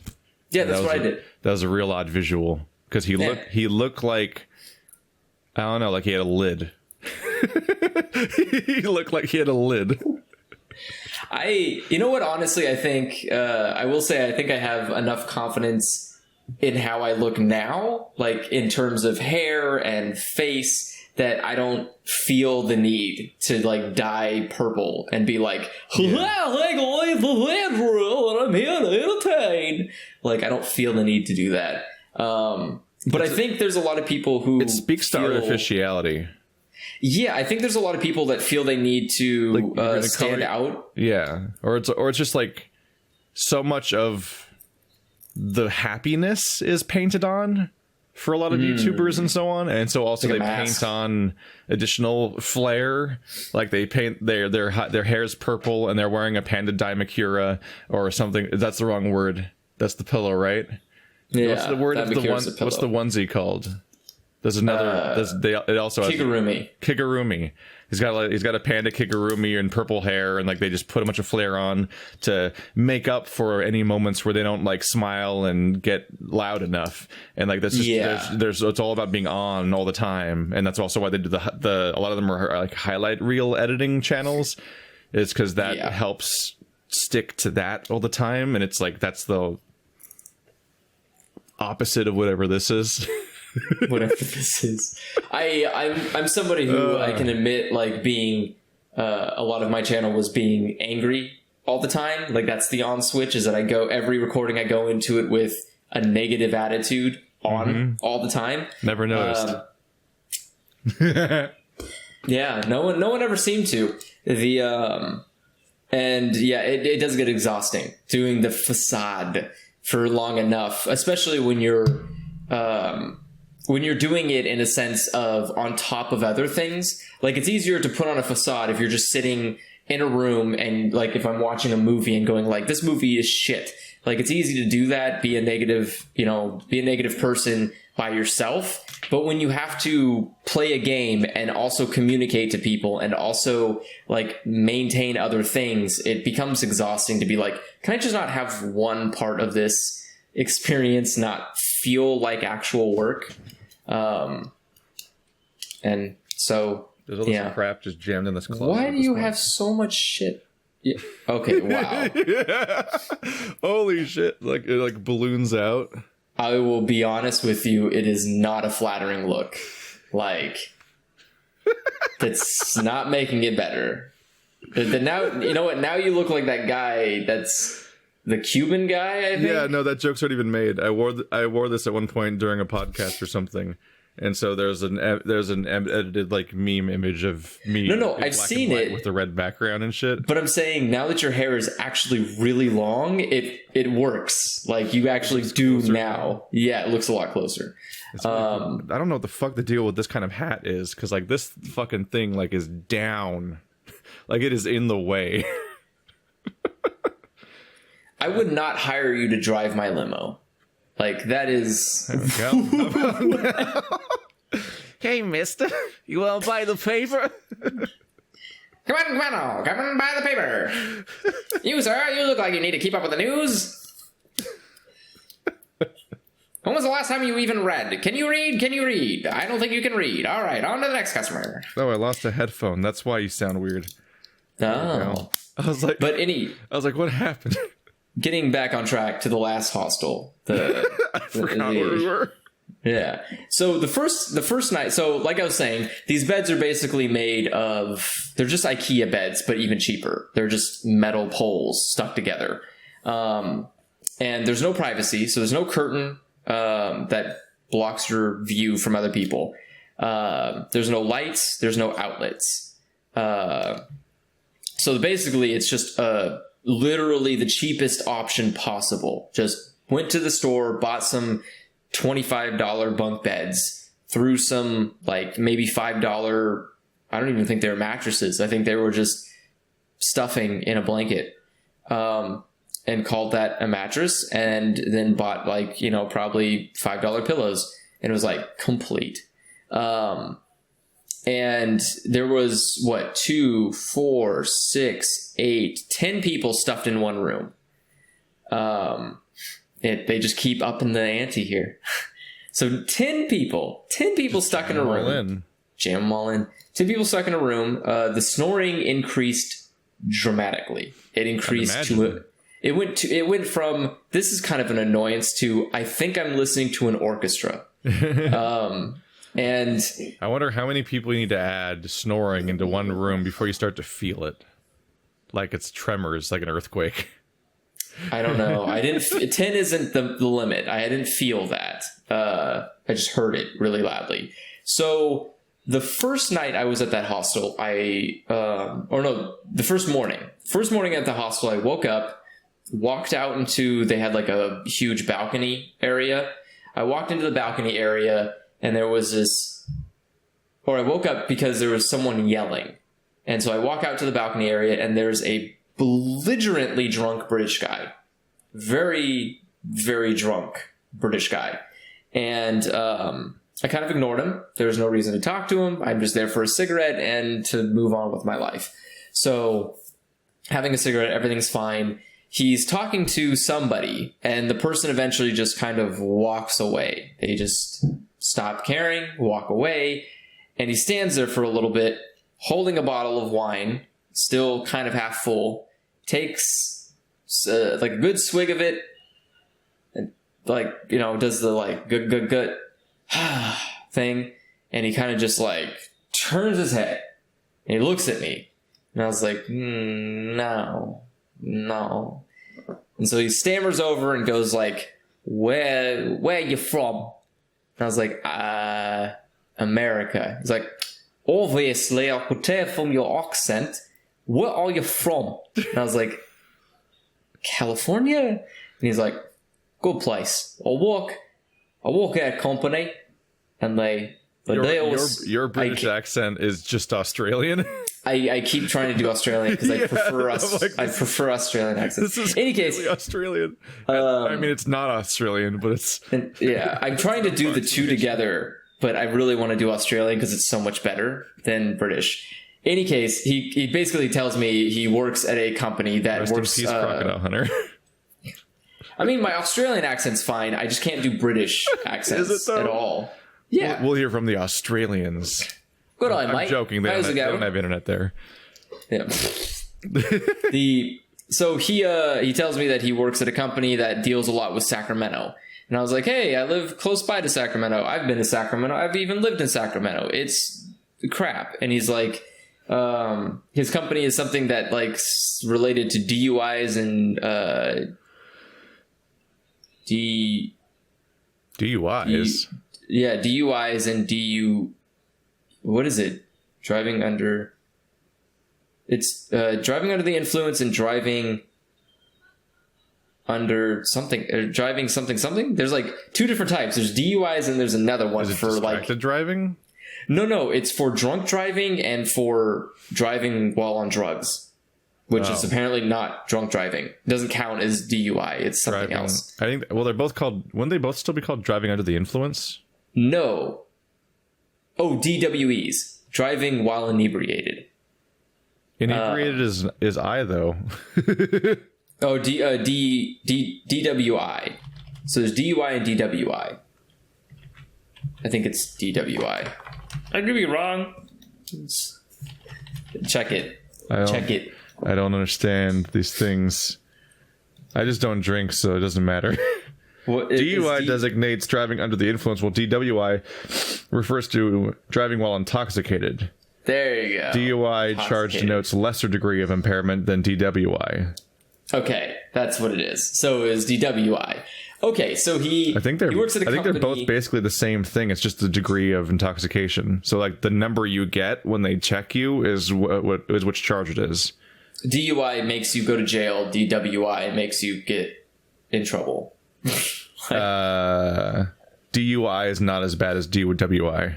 DWI is worse. Really? Yeah. See, it's the inverse. I always thought people with DUIs go to jail. Yeah, it says DUI is the lesser charge. A DUI charge denotes a lesser degree of impairment than a DWI for a driver charged while drinking and driving. It's based on your blood alcohol level. Interesting. In any case, his job was he works with people like industry drivers, like cab drivers, truck drivers, limo drivers that get a DUI. And he basically helps them defer their court cases so they can work longer, because until they go to court, their license isn't suspended. So they can continue working until they go to court. So his company basically keeps deferring the court date, so that way they can keep working for longer and then save up enough money to, I guess, deal with life, because they're going to lose their job. So I guess, in any case, he was explaining that to me while very, very drunk. And then... Did you enjoy just kind of being immersed in people for a few months? Because you were just meeting people every day, basically, for like 4 months or something, weren't you? To an extent. There was times where it was nice, and there's times where it felt really suffocating.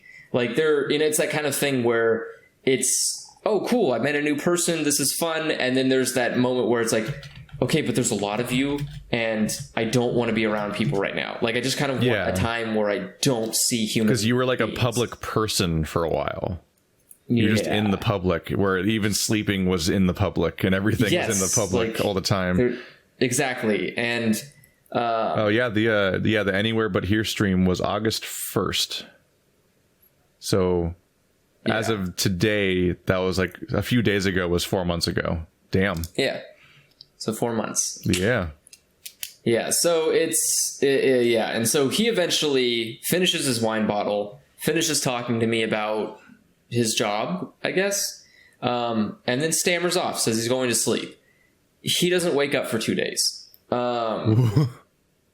Doesn't wake up. Because I went to bed, he was still sleeping. I woke up, he was still sleeping. And I went to bed again, and he was still sleeping. And I was like, I think he's dead. He's got the itis. But he's not, he was fine. He woke up, on the second day, he arose. Yeah. He probably woke up along the way, but just was like, fuck it. And just went back to sleep. Like, he was probably waking up on his own along the way, but just didn't care if he looked alive to anyone else. Yeah. So, any case, that was the first person I met. From there on, it kind of got more interesting, but kind of worse at the same time. I met a woman who was traveling by herself. Actually, I met two women that were traveling by themselves at this hostel, which was interesting. One of them was, what is she? She was a stockbroker. So she dealt with stocks, but in Europe. She's a stockbroker that couldn't afford a hotel. No, she ended up going she was staying at the hostel for a few days and then going to the hotel. Because the idea was she wanted to spend all of her money doing activities and not staying. So like she wanted to, basically like, I want to stay somewhere for cheap and then spend all of my money on doing fun things, which is not a bad idea. But she ended up leaving, going to an actual hotel for the last few days of her stay. So I only talked to her for sleep through all the snoring. Probably. I know she was in the girls' dorms, so she was fine. There was no snoring there. They can definitely snore.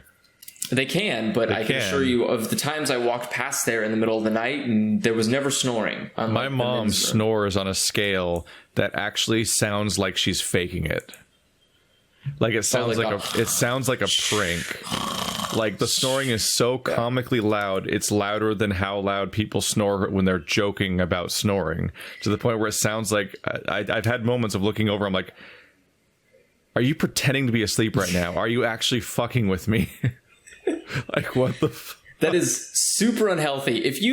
I hate this. I hate this so much because people always shrug it off as it's an okay thing, whatever. It's a part of life. If you're snoring, it's not fucking healthy. You need to go to a fucking doctor. It is not healthy to snore. It is a sign that you have respiratory issues. You need to get that checked out. Jesus Christ. Like it's a thing people just are thinking it's innocuous. Like, oh, they just sleep loudly. You will die in your sleep from it. Just go to the doctor. Sleep apnea, right? Yes. Sleep apnea. That's the whole reason. And people, I love when I hear people like, yeah, sometimes especially when it's a partner, they'll go like, oh yeah, sometimes they'll, what's it called? Sometimes they'll wake themselves up from snoring. That's because you're suffocating. You're actually dying. You wake up because you're dying and you go like, and you go back to sleep. Like you just accept the almost death you had. No, I cannot. You have somebody outside. No. What are you talking to? Talking to other people on the internet. Bring it down. No.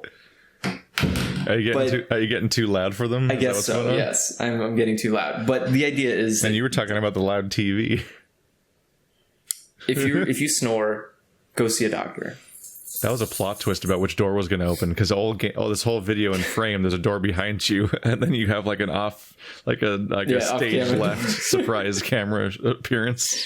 Could you imagine if someone opens this door, goes out, and it's like, we established that's the door people come from, and then someone comes out of that door? Yeah, you're like, what's the layout of this house that multiple doors go into it?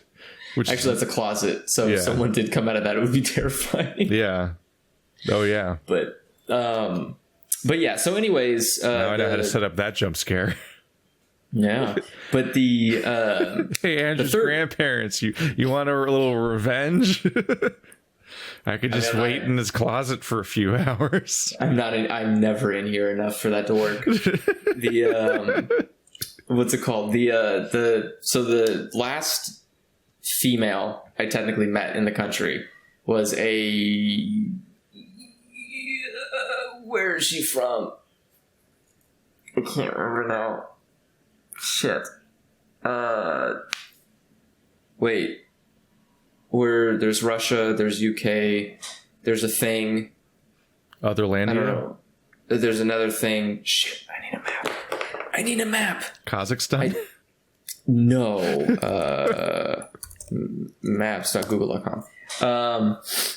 I keep wanting to say Argentina, but it's not Argentina. I don't know why. Zoom out. What's the world look like? Argentina's not even on the right continent. No, it's not. That's why it's hemisphere. not the right. Fucking Finland. That's what it was. Okay, what? Argentina was because I met someone from Argentina there. I was like, yeah, which you commonly the countries you commonly mix up with each other, Finland and Argentina.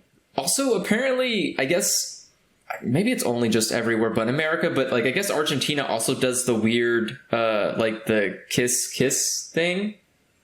You know, where they like when you greet someone they like kiss the side, you know, kind of thing. I was not ready for that.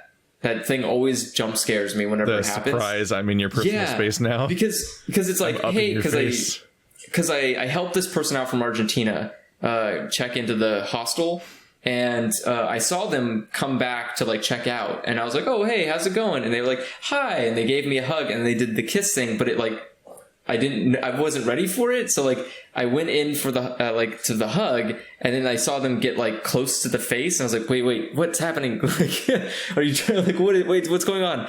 And then just like the doop doop, and it's like these are things you should like establish if their culture understands that. But any case, there must be some kind of like universal understanding of like if you're doing that kind of stuff, it's like which side of the road you drive on. Like, yeah, like driving on the left or right side of the road, which is like which side do you start on the kiss? That's the thing. Because if you have two people going for that and they have they're from different countries that drive on different sides of the road or whatever the fuck, but for the kiss, they're just gonna kiss. They both go for the same direction. Because if you both go left, then you end up like going past each other because that's how it works. But if you have a misunderstanding, you're just gonna go face. face. So, any case, the girl I met was from Finland, and she was. What is it? She writes sports columns on horse races, and she lives in the middle of the woods. She trains horses and dogs for shows, and she tried teaching me Finnish, but it didn't work out very well. Your hair is awful. You look like that girl from Incredibles. Did I come out like Noctis? Let's see. Oh, I almost did it. I almost did the anime prince hair where the back is like a peacock. Sticking out, yeah. Yeah, I was trying to see if you could do it. It's actually way harder because the top of my head shaped like the band and my neck is not. Like, so it's like there's no grip. But it's like I'm almost K-pop. Damn it. Almost. Shit. But so she tried teaching me Finnish. That didn't go out very well. But then, so that was the last female that I met, and then from there I met a Kenyan guy who surprised me. Like, I said this to Nay and her husband, and they both kind of looked at me like I was a weirdo, but I talked to this guy who was Kenyan, and the first thing I noticed was like, oh, his accent is like 100% like the Black Panther movie. Like that. It's just identical. Yeah, like it's identical kind of accent. And they looked at me like... Almost like it's based on a country. Well, I know, but a Hollywood movie normally doesn't get accents right. Like, you know, an American Hollywood movie is just going to be like, you know, like for Asians. Or like Scotty being a British dude and stuff like that. Yeah. I guess British would still be accurate to Scotland, but he was being an English guy. Yeah, like but I thought it was... to be Scottish and stuff. Exactly. And so I thought it was just like, oh, that's impressive. Like that you got the accent right, I guess. That's cool. But I got looked at like indignantly, like, yeah, of course they do. I don't meet fucking Kenyans. When am I going to meet Kenyans? It is the worst way to phrase it. Like you could be oh, wow, they got the accent right in Black Panther, but you're like, oh, they sound like a movie. It's like the most like I'm the American here way of phrasing that idea. I mean, it's what came first, really. Let's look at the math. I mean, if you listen to the box office, probably Black Panther is just bigger than Kenya. Panther existed before Kenya existed. That's still that's the top grossing movie this year, huh? No. Avengers Infinity War. I don't think that's true.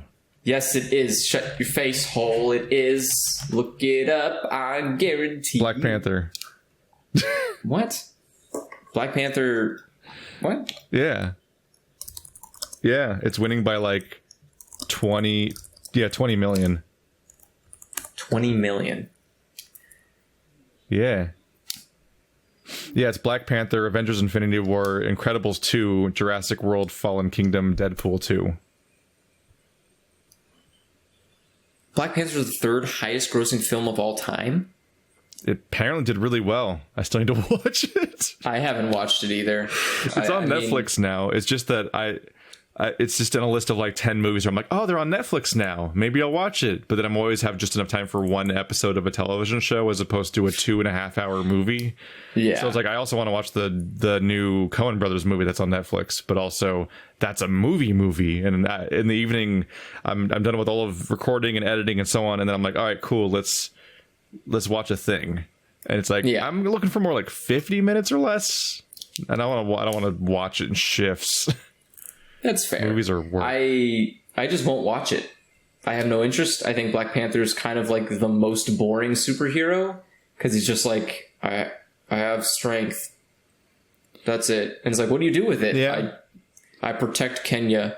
It's a movie that would have to run entirely on like its world building and whatnot, I guess. Because Black Panther himself has, because I've seen him before in 2 movies now without seeing his movie, and I'm like, the costume's kind of cool looking, but like he doesn't do anything interesting. He doesn't do anything. Like remember, he just shows up and like remember cuts when people? Ant-Man, the most boring like disposable character of the Marvel universe right now, on some level, or at least scale wise, is the most disposable one of the cast. Yeah, just came into Civil War for like 5 minutes and completely changed the context of how the whole fight plays out because he's so weird. Because it was so cool and fun. Where it's like he just shows up and it's like changed everything. Yeah, he like showed up and like, I'm a giant, and everyone's like, like, excuse me?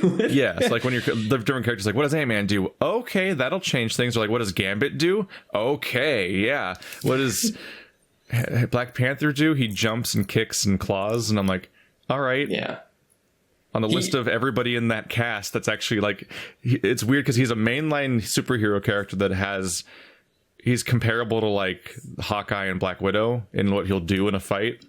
Yes. So when he's in an ensemble, he's as interesting as the characters that they don't give movies to, basically.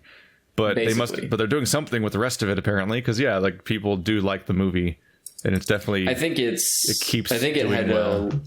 it had a lot of like cultural significance and a lot of. Yeah. There is the part where it's the highest budget movie ever directed by a black director ever. Yeah, which is neat. And yes, I mean, there's a lot of milestone this isn't the same year as Get Out, is it? That was last year. Yeah, I think Get Out was last year. I think that was Get Out. Yeah. But yeah, I mean, it's just not a movie that appeals to me, so I just won't ever watch it. I'm so happy how low on this list Ready Player One is. It should be. It's not a bomb. I don't think it was a bomb, unfortunately, but it's like way down there. It's a Steven Spielberg movie. It's very hard for Steven Spielberg to bomb. It's in 19th place. It lost to The Meg. It lost to the Giant Shark movie. Oh no! Wow, that's it lost. It lost to Ocean's 8. It lost to Meg. Give it a couple more days. It's going to lose to the really bad Harry Potter movie. Steven Spielberg made a movie that lost to another movie about a shark. Yeah. He made a movie about a shark that blew the box office out of the wall. Yeah. How do you come back and make a movie that's worse than a worse than your shark movie? It's really hard to think about the Meg making money. That is a weird thought. But yeah, right? Like, to talk about how successful Ready Player One was after all that buzz and crap, it's comparable to Mamma Mia 2. It's around there in the box office. Yeah. My. How could I convince you? Granted, that's also where Ralph is right now. But is Ralph still in theaters? Or is it out already? So it could grow. Dude, I'm surprised though. Crimes of Grindelwald's a fucking nightmare. Like, I have it up there. I have the screenplay up there. Because I just out of habit was buying the Harry Potter books still, even though now they're just screenplays because they don't make books anymore. It's like I had the 7 Harry Potter books, then they made a play, and they made 2 movies so far, and I was just buying the hardcover screenplay things at Sam's Club instead of in this case, instead of seeing it probably. And it's enjoyable to read the first Fantastic Beasts, like just read it when it's just like it's just doing scene descriptions and the dialogue, but dialogue in Harry Potter is just like, you know, snappy and charming, and it's enjoyable to just page turn through. Holy shit. Like you seriously get like halfway through the entire screenplay for Crimes of Grindelwald, and you're like, is there a story in this movie? Is anything happening? It's the weirdest fucking thing. And yeah, the entire, like, this will be the closest to a spoiler cast we'll probably ever do on this movie, because the entire crux of the plot twist of the movie hinges on a flashback about babies you barely understand being switched because one of them was noisy on a boat. And then the wrong one drowns, and plot twist, all these different characters aren't the characters that they say they were. Whoa, but half of them are people you met this movie and haven't been developed, so you're like, I don't know, why do I care that they're not that character but they're a different character? I also don't know. And that's like the crux of the movie. It's like, it was comparable to our experience with Zero Escape. Specifically, the Who's in that coffin plot twist, or Who's in the armor plot twist, that moment where it's like, this serves no functional purpose in the universe. It's only an incredibly convoluted plot twist for the sake of having a convoluted plot twist that it would issue, which isn't even an effective plot twist, because you have to explain it for 10 minutes, then kind of re-explain it to like quiz people on if they understood what the explanation meant of the twist. Like that kind of shitty plot twist. That's what happens in the new Fantastic Beasts movie, is that kind of level of like, once they were like 10 minutes into the explanation, you think like maybe they like should have been like, maybe we should cut this. Maybe we should replace it with a different plot twist. This isn't working. But they're like, we got to power through. Like the whole thing screams this was made on a timetable, so we had to stick with whatever we had instead of starting like doing rewrites or whatever.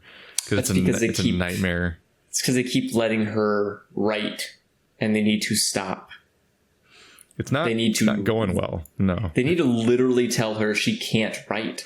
Like, someone needs to break the bad news to her, and I don't think anyone has the guts to, and they need to. Like, I found it interesting that like one of the sticking points in the Harry Potter franchise was the time travel one, the third movie's book, where there's like, it's just revealed that there's a time travel device that's like world-breakingly powerful, and it's used for somebody that just is going to take even more classes that year, basically, is the explanation, because it's Hermione's. And in the book, it's really downplayed as like a minor reveal, like, oh, that'll facilitate this scene and stuff like that. But in the movie, it's like front and center for the entire movie, as like the core of the structure of the movie and everything. So it became way more apparent. But like, that's always been a sticking point, is that kind of weird, crazy, convoluted bullshit thing, and like how that messes with the world around it and so on. And also whether or not the time travel makes any sense, which is always a problem. The Cursed Child, the play we've been hearing about all these years, the one that had where the controversy was like people talking about Hermione being black, which itself is pointless, because casting people as any gender or race or whatever in plays is super normal, like it's always been, especially back in Shakespeare days when everyone was a white dude no matter who they were playing.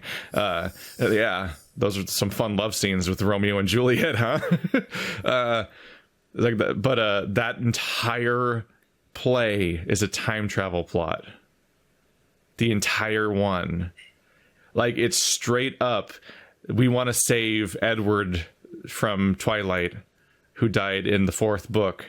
When Cedric Diggory dies at the end of the Twilight Wizard Tournament, it's Harry Potter's children wanting to go back and fix that. So they they steal a time turner and do the equivalent of like, we went back and we stopped this one thing from happening, and then it's like butterfly effect. Now the whole world's Nazis. That kind of stuff that happens in time travel, like really schlocky. Normally it's the example I'm giving is like what you get in like a one-off episode in like a cartoon or something, is like, or whatever, or a superhero show especially, will be like, we went back in time and did this one thing and now everyone's Nazis. Fuck. Or like Magneto rules the world or something. I want to point out that happens really often. It's as a really plot point. Yes, that like you you accidentally bumped a guy in like 1920 and now everyone's Nazis. And I'm like, apparently Nazis were just going to win if not for this one specific thing. Like, apparently they were... The Cursed Child, like, they save Cedric Diggory and it then ends up like the Death Eaters win. And Voldemort wins and they rule the world and everything. And it's like, so like they warp. So when they return to where they were, they're still in Hogwarts, but it's Hogwarts run by Voldemort and everything. And it's like, and because Harry Potter died back then and all this other stuff. And it's like, does he get a nose? I'm like, does he get a nose? No, his nose first order is part of the whole headmaster? Dark Wizard thing. He can't have it. I didn't know that. His noseness is weird. I was gonna say, I didn't think that was a rule. That would be hilarious. First order's headmaster knows. Someone get me one right now. I don't know if his appearance is given that specifically in the books to explain the nose, or if that was a costume design choice in the movies. I'm not sure. That would be a weird costume design choice where it's like, well, he has to be a bad guy, so just get rid of his nose. I just want, I think, well, like him being like kind of like hairless and earless and noseless and just like inhuman looking might have just been like he's the monster design. It could be also because he's not like played by a guy that I think tends to do costumes like that too. Okay, but I don't know. But like it was one of those capers where like you keep going back in time to change things and it keeps getting worse and worse and so on. And you realize you just have to let history happen. Yeah, the outcome is more or less the equivalent of like a Doctor Who story of like Cedric Diggory's death is a fixed point in time. Basically, is the takeaway of that. And it's like fixed point in time. I'm just imagining like a time travel plot being handled on a stage. What does that look like? This isn't a movie. The Cursed Child is a stage play. Could you imagine like Zero Escape the play? Oh boy. Like, would you still have to repeat stuff? Like, would the narrator have to repeat things every time you start over the time stream? Like, would they explain the rules? It would be so patronizing. Like a Zero Escape stage play, like they'd get to the door and be like, "All right, 1, 2, 3." It's like Dora the Explorer turning to the audience, like, "Do you see the door?" Could you imagine every time resets, like you finish an end, oh, that was a bad end, you time reset, and it goes back and it's like, okay, so let me explain how the nonary game works, and like the whole audience is just like like fun times. The narrator just keeps repeating all of the same shit. Like, this is how the watch works. It has a number on it and a bomb in it. And you're just like, it's like just... I would pay money to sit there and watch that. I would do it just so I could be justified in seeing all the people who show up because they love Zero Escape and just stand up at the end of it and go like, see, it's bad. But we can't rearrange or remove any of this because it's stylistically designed to be this way.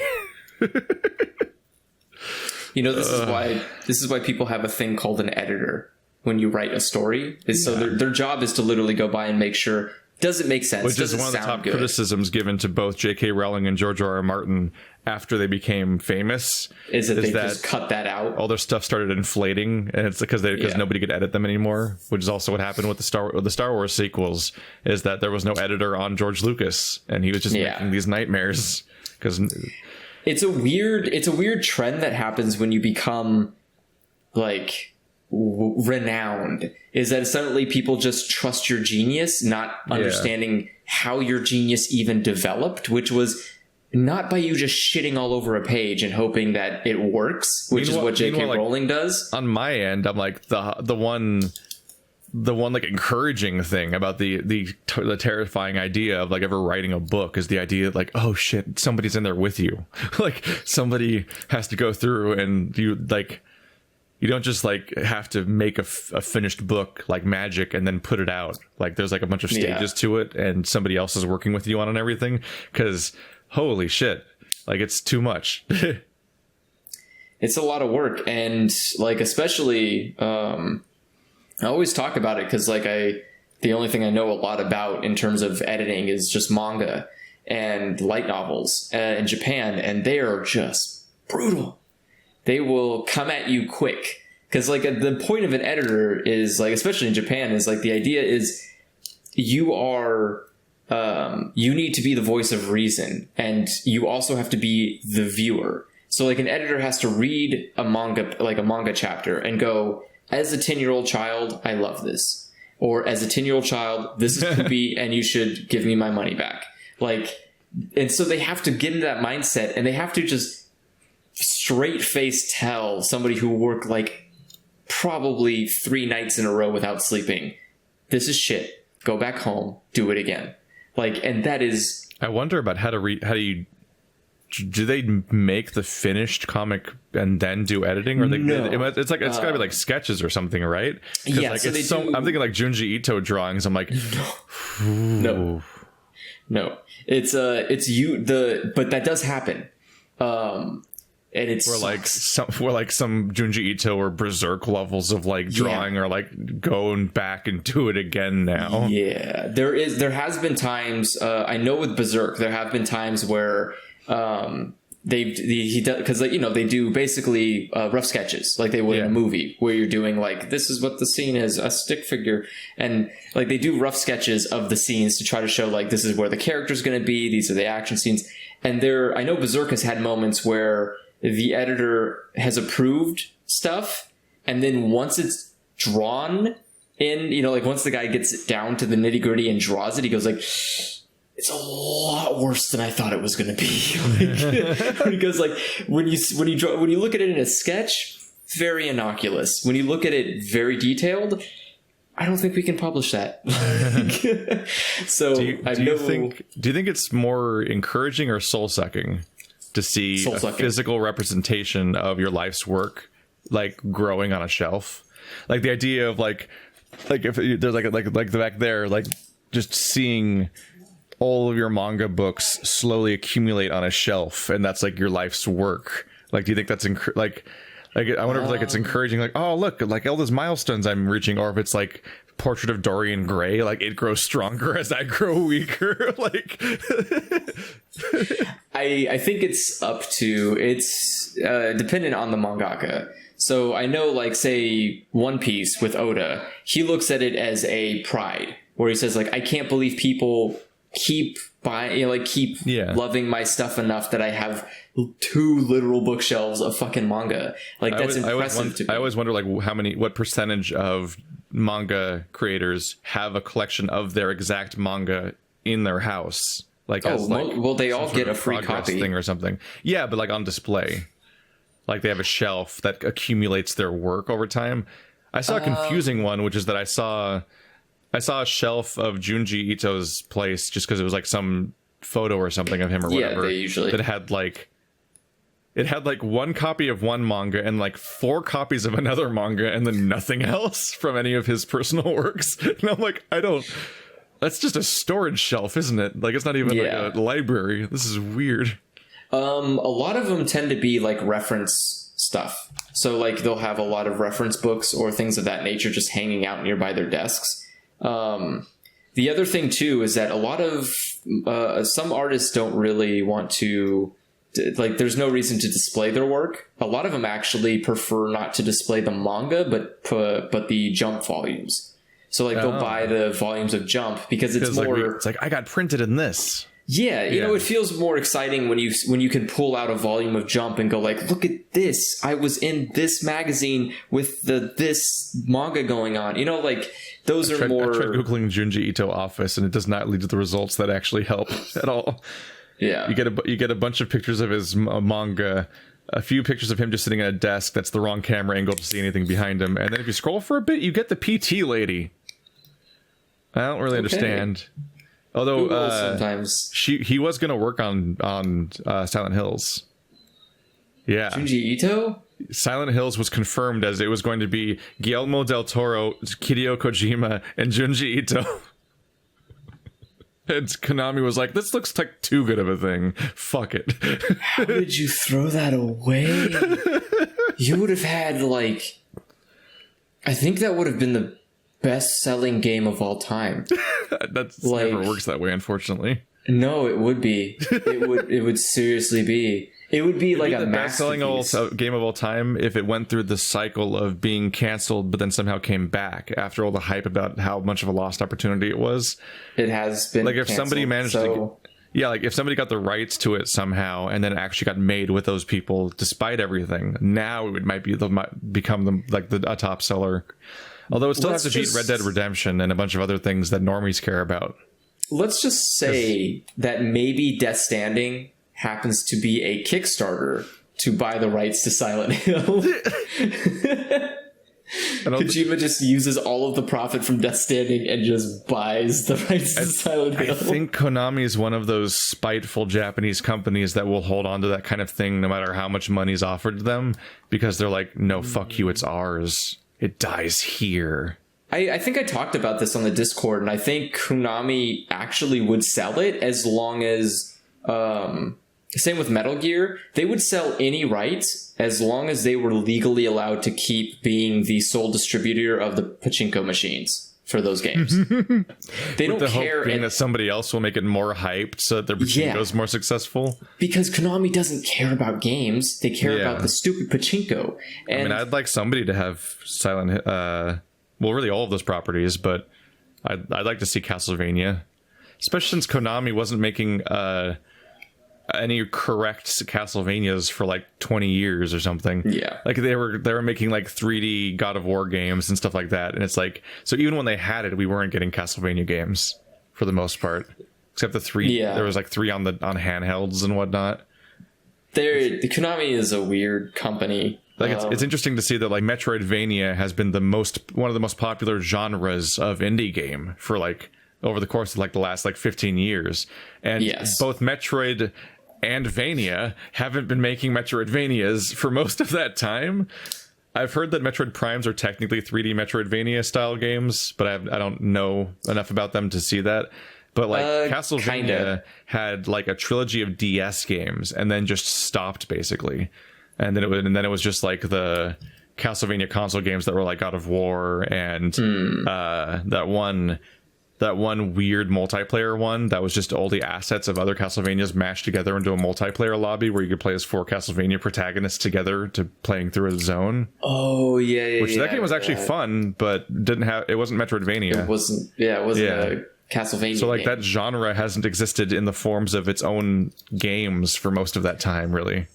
With Nintendo, I get why they don't make a new Metroid, because they have the weirdest philosophy of like, we ain't gonna just make the same shit.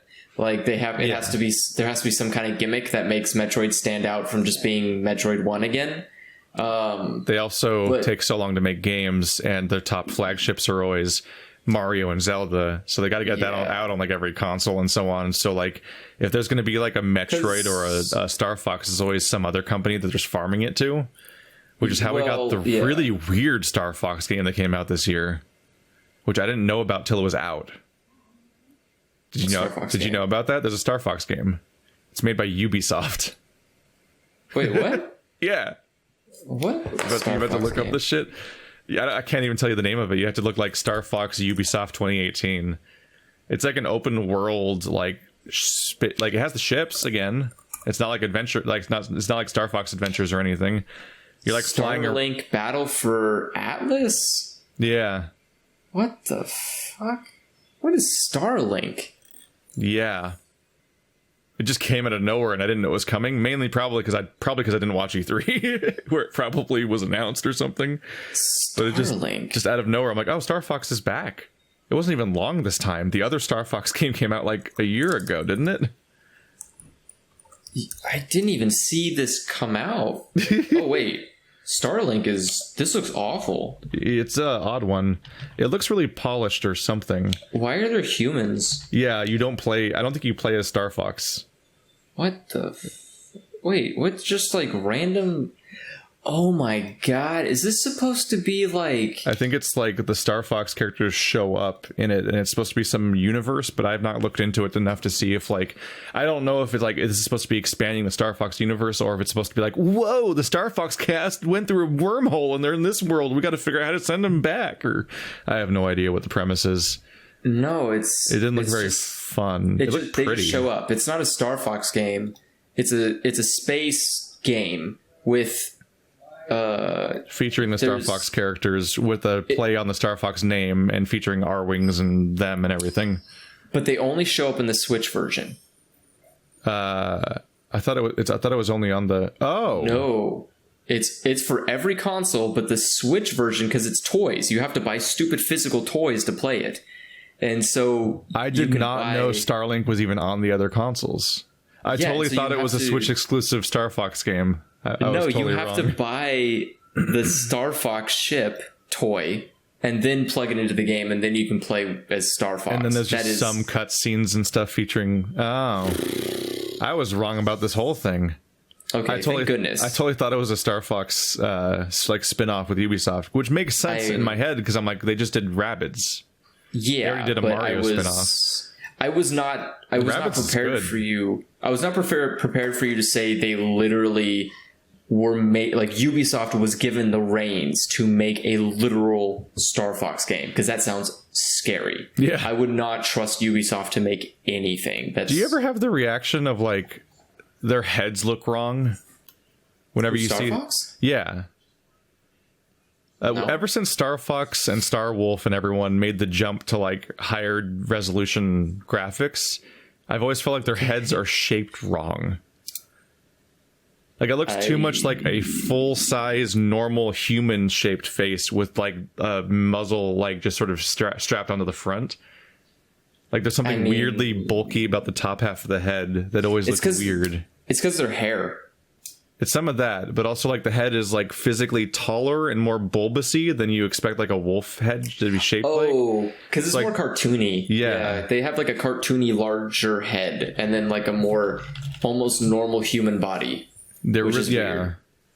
I think it doesn't help. Like it doesn't help either because it's like Falco's kind of the only one you can kind of get ish, because Falco has like the oh no, you can't even with Falco. Who was I thinking? They're shaped weird. Yeah, they're shaped weird. Because they're shaped like basically humans with animal heads. Yeah, is basically it's like the equivalent of like cat ears or whatever, but yeah, just like a full mask. It definitely looks like a person is wearing a weird mask. It's weird because it's so flat and it's so flat. Your face is so flat. Your face is so flat. But so stay tuned, everybody, for the next Zero Escape game. No. You don't get that. You don't get the justice of Zero Escape. You got noise problems. We probably can't do Shibuya for now either. Because you'll be doing like shrieking voices, and your grandmother's going to come in like, Andrew, I need you to stop that. We live here.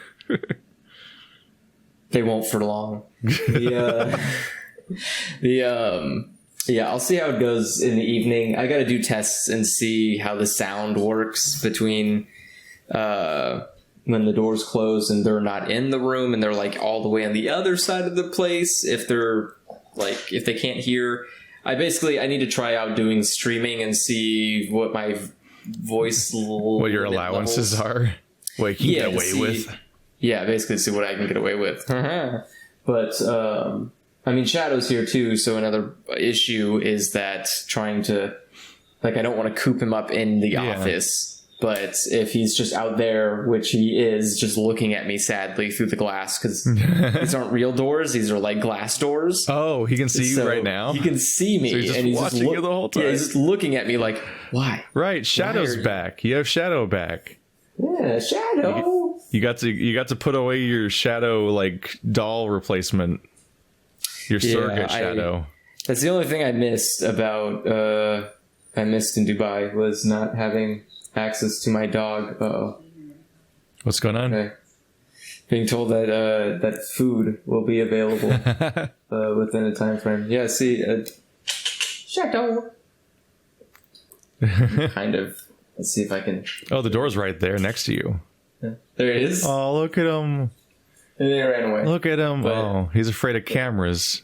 Everybody, Shadow's alive. He's here. Oh, of course he is. Yeah. Oh, there he's back. The moment Yeah, just afraid of cameras. Maybe he thought you were getting up, so he's getting away from the door. He's in a little jacket. Yeah, he's got his little Christmas. He's okay, everybody. Yeah, Co-star Shadow, the chronic 999 interrupter dog. Yeah, but he's still there. He's still alive. That was a little scary because you were just talking about like, sure hope my sister remembers to feed him and stuff like that. Because like when you were around, it seemed like she just would forget to take care of her own cats. Yeah. So like that made it way scarier when you're like, yeah, I'm just gonna leave Shadow and take off, and I'm like, oh no, who has contact to know if Shadow's alive from day to day? I requested a lot of pictures while I was gone, like a lot of proof of life pictures. Yeah. Because I was not convinced that she could take care of that dog. Yeah. But he made it. He made it. He's fine now. He's with me. He is where he belongs. Oh, he must have lost his shit when you came back. Kind of. Not really, surprisingly. He basically, like, because I just bursted into the house because it's my house. So even though there's other people living there, it just kind of was like, hello. Did everyone know you were coming, or was it just surprise Andrew's in the country? Yeah, no one knew. Where's my dog? I basically did just burst in there, and I was like, Shadow. You just walk in and take the dog and leave.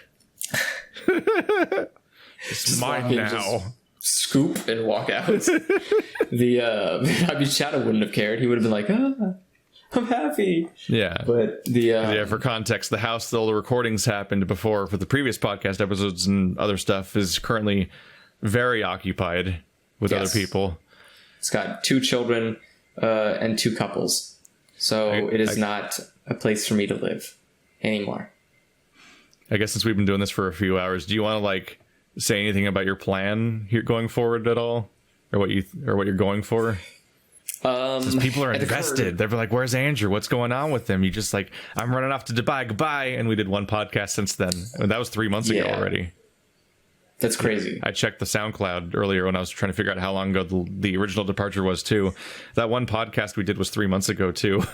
Ooh, no, yeah, because that was the first place I stayed at. That was not a hostel. No, that was an Airbnb.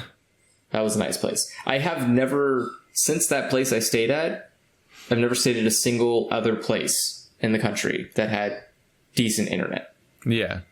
Even hotels. And now you kind of have internet, but you have to deal with the shared living space, no recording. The internet here is amazing. Oh my God. I was able to update a video game in less than 2 hours. Yeah. It was nice. Once you've starved for a bit, suddenly you're like, look what I have now. Yeah. This is amazing. I will say I had fun. Dubai was a good experience. I don't think I'm surprised Naya still even wants to talk to me ever again. I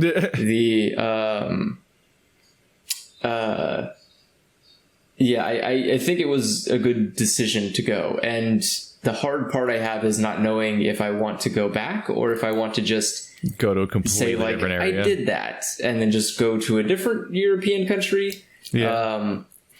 Or go to a European country rather than just fly back to a slowly dying country.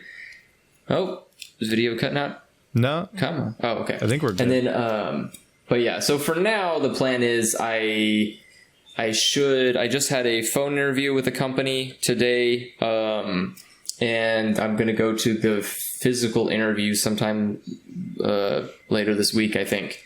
And then if I get that job, it's part-time, so about 20 hours. Because nothing really came of it while you were in Dubai, right? No jobs. Just nothing. Did you get did you finish the certification or degree thing you were doing while you were there? No, I had to put it on hold because I didn't have enough time to do it while I was trying to apply for jobs for 8 hours a day and then trying to do schooling, and I ended up having to put it on hold. So I need to now, because the time is going to run out and I'm not going to be able to finish it before the time runs out, which means I'm going to have to pay another $3,000, which I can't do. So I need to get a job and then renew school. So I'm getting a regular job. It's part-time, probably won't pay much. So I'll have free time to do other things, which I think, depending on how it goes here and that job and what the time schedule is, I would like to I might try to do like streaming. Not you. I might make cooking videos if I can. I don't have a private kitchen. It's really hard to. Yeah. But I'll probably just try to do cook streaming for your family. I could, but trying to record that is a lot harder because then you have the TV sounds, and it's just not going to be professional. Right. Because they're probably both retired, right? So it's just you have constant company. It's not like you're living with people that are like coming and going constantly. Exactly. So I'm going to try to stream in the meantime, like in the gaps between working and stuff like that. Mm-hmm. And then, just go from there. And we'll see what happens. It's probably time to close out. They're like, Andrew, come get the foods. And I keep getting yelled at to eat. I should start my recording day. Yeah. You haven't started your recording day? No, I had a lot of thumbnails to make and a lot of uploads to customize and whatnot and fix out. Like, it's been a mess today. I see. But, we've done another podcast. Somehow. Maybe we'll do one of these every few weeks or something. They're easier now than they were for a bit. Yeah, they definitely are a lot easier. I can assure you on that. And we can confirm that Andrew exists, and I can justify my SoundCloud subscription by actually updating a podcast every now and then. Oops. I thought SoundCloud was shutting down. Yeah, but then they just we found new investors or something happened and everything's restructured a bit. I like how SoundCloud became the new furniture store of the internet. It got real close because at one point, out of business. While it was going out of business, I think they straight up were like, we are no longer offering additional subscriptions and stuff like that, which they had to turn back on. Like, that's how close it was to being gone. Is that they genuinely disabled the way to pay them and stuff like that. That's crazy. But then they just found new investors at the last minute, and they're like, I guess this exists again. Yay! And functionally on my end, nothing changed about the entire website, so I could have just not noticed any of that news and not known anything was happening. We could have lost a valuable Twitter meme if SoundCloud shut down. That's a whole thing I set up just for people that can't be bothered to do the video version. Yet you don't set it up on freaking iTunes and... It's on iTunes. Google... Is it on Google Music? I don't know, but it's on iTunes. Okay. Because you needed to have it on a website that has an RSS feed in order to go on iTunes, because iTunes is just a lie. Yeah. iTunes is just a directory that basically just downloads from people's websites the podcasts that are already hosted on said websites. iTunes doesn't host podcasts. They host nothing. Yeah, really. So you have to. So that's why everyone's like, iTunes and SoundCloud, because they're actually uploading it to SoundCloud, and then iTunes downloads it from SoundCloud, and that whole mess and confusion.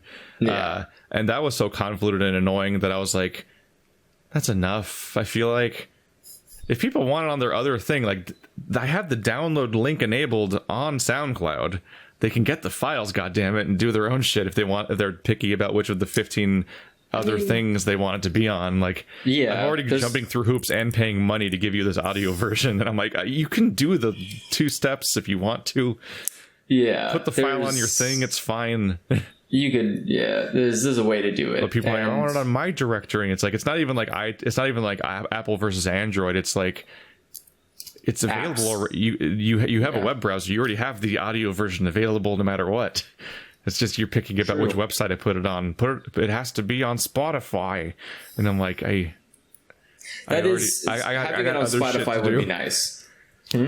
It's just that level of like, I got shit to do at some point, and like, you gotta make a website. Making so many permutations of this one non-profitable part of the job, just so that another 10 people can be like, it's on my one now. I'm like, no, diminishing returns at some point. I gave you an audio version and a video version. I'm stopping. You honestly just make a website. Yeah, that's easier. That's one of the eventual to-do list things for when time, which never happens. I redid mine actually. Yeah, because after I gave up on, and you had people grading it. I saw that on Discord, and I saw with Max on Facebook.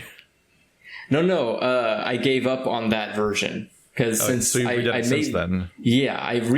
made that original version that I posted on Discord as a portfolio for getting a job. Mm-hmm. But since I gave up on getting a job in Dubai, I was like, well, now it's just going to be a fun house. So now it's a fun house. It's just full of nonsense, and it looks like... Oh, no. Does it look like a GeoCities page? No, it doesn't look that bad, but it's fun. Oh, I can't. There we go. Yeah, check that out. It's a fun little nonsense place. It's got like Twitter feed, a picture of my dog, like Instagram, Twitch built into it. It's got like all sorts of weird shit going on. Oh God, I got so many messages while we were talking. On what? I'll deal with that later. On my phone. Oh, it's .net. So I originally tried to open it via memory, but I did Yeah. Hello. Oh, that looked very not safe for work until I scrolled down. Because it's showing your Twitter feed, which can be very not safe for work. But No. Like, I never upload. It's like, no, they're wearing clothes. I never retweet any kind of pornography on my Twitter. But you do like it. I do like it. Which is enough for Twitter to be like, I'm going to show this to people. But it won't show up on my feed that's on that website. I'm good. I'm safe. Yeah, here's his website. Look at it. Look at the website. It's got the Sad Games colors. It does have sad games and colors. I like those colors. And a stream embed. And a lot of photos of him wearing his glasses at a camera. He's became the selfie man at one point. And then there's a dedicated best boy category section. For my dog. You still have a Patreon section? I thought you destroyed your Patreon. I did destroy my original Patreon. That is a different Patreon I was You made another Patreon? Sort of, yes. It's kind of like a... Mr. Knackle 89. Yeah. Oh. It's kind of a weird... I wasn't sure. Because I made it in Dubai when I was going to start doing cooking videos again, and I wasn't sure if I was going to even do a Patreon, but I just reserved it just in case. Filled it out. This is like, okay, well, if I decide to... It's currently a Patreon for no project, right? Yes. Yeah. It's for nothing. So invest now. Invest now in Andrew. It's like stocks, except a worse investment. Yeah. What if your return was 0? What if your return was less than 0? What if your return was you still owed? Yeah. All right, we got to close this out before his grandparents actually murder him. Yes. Or try. Yes. Goodbye, everybody. Goodbye, everybody. Bye.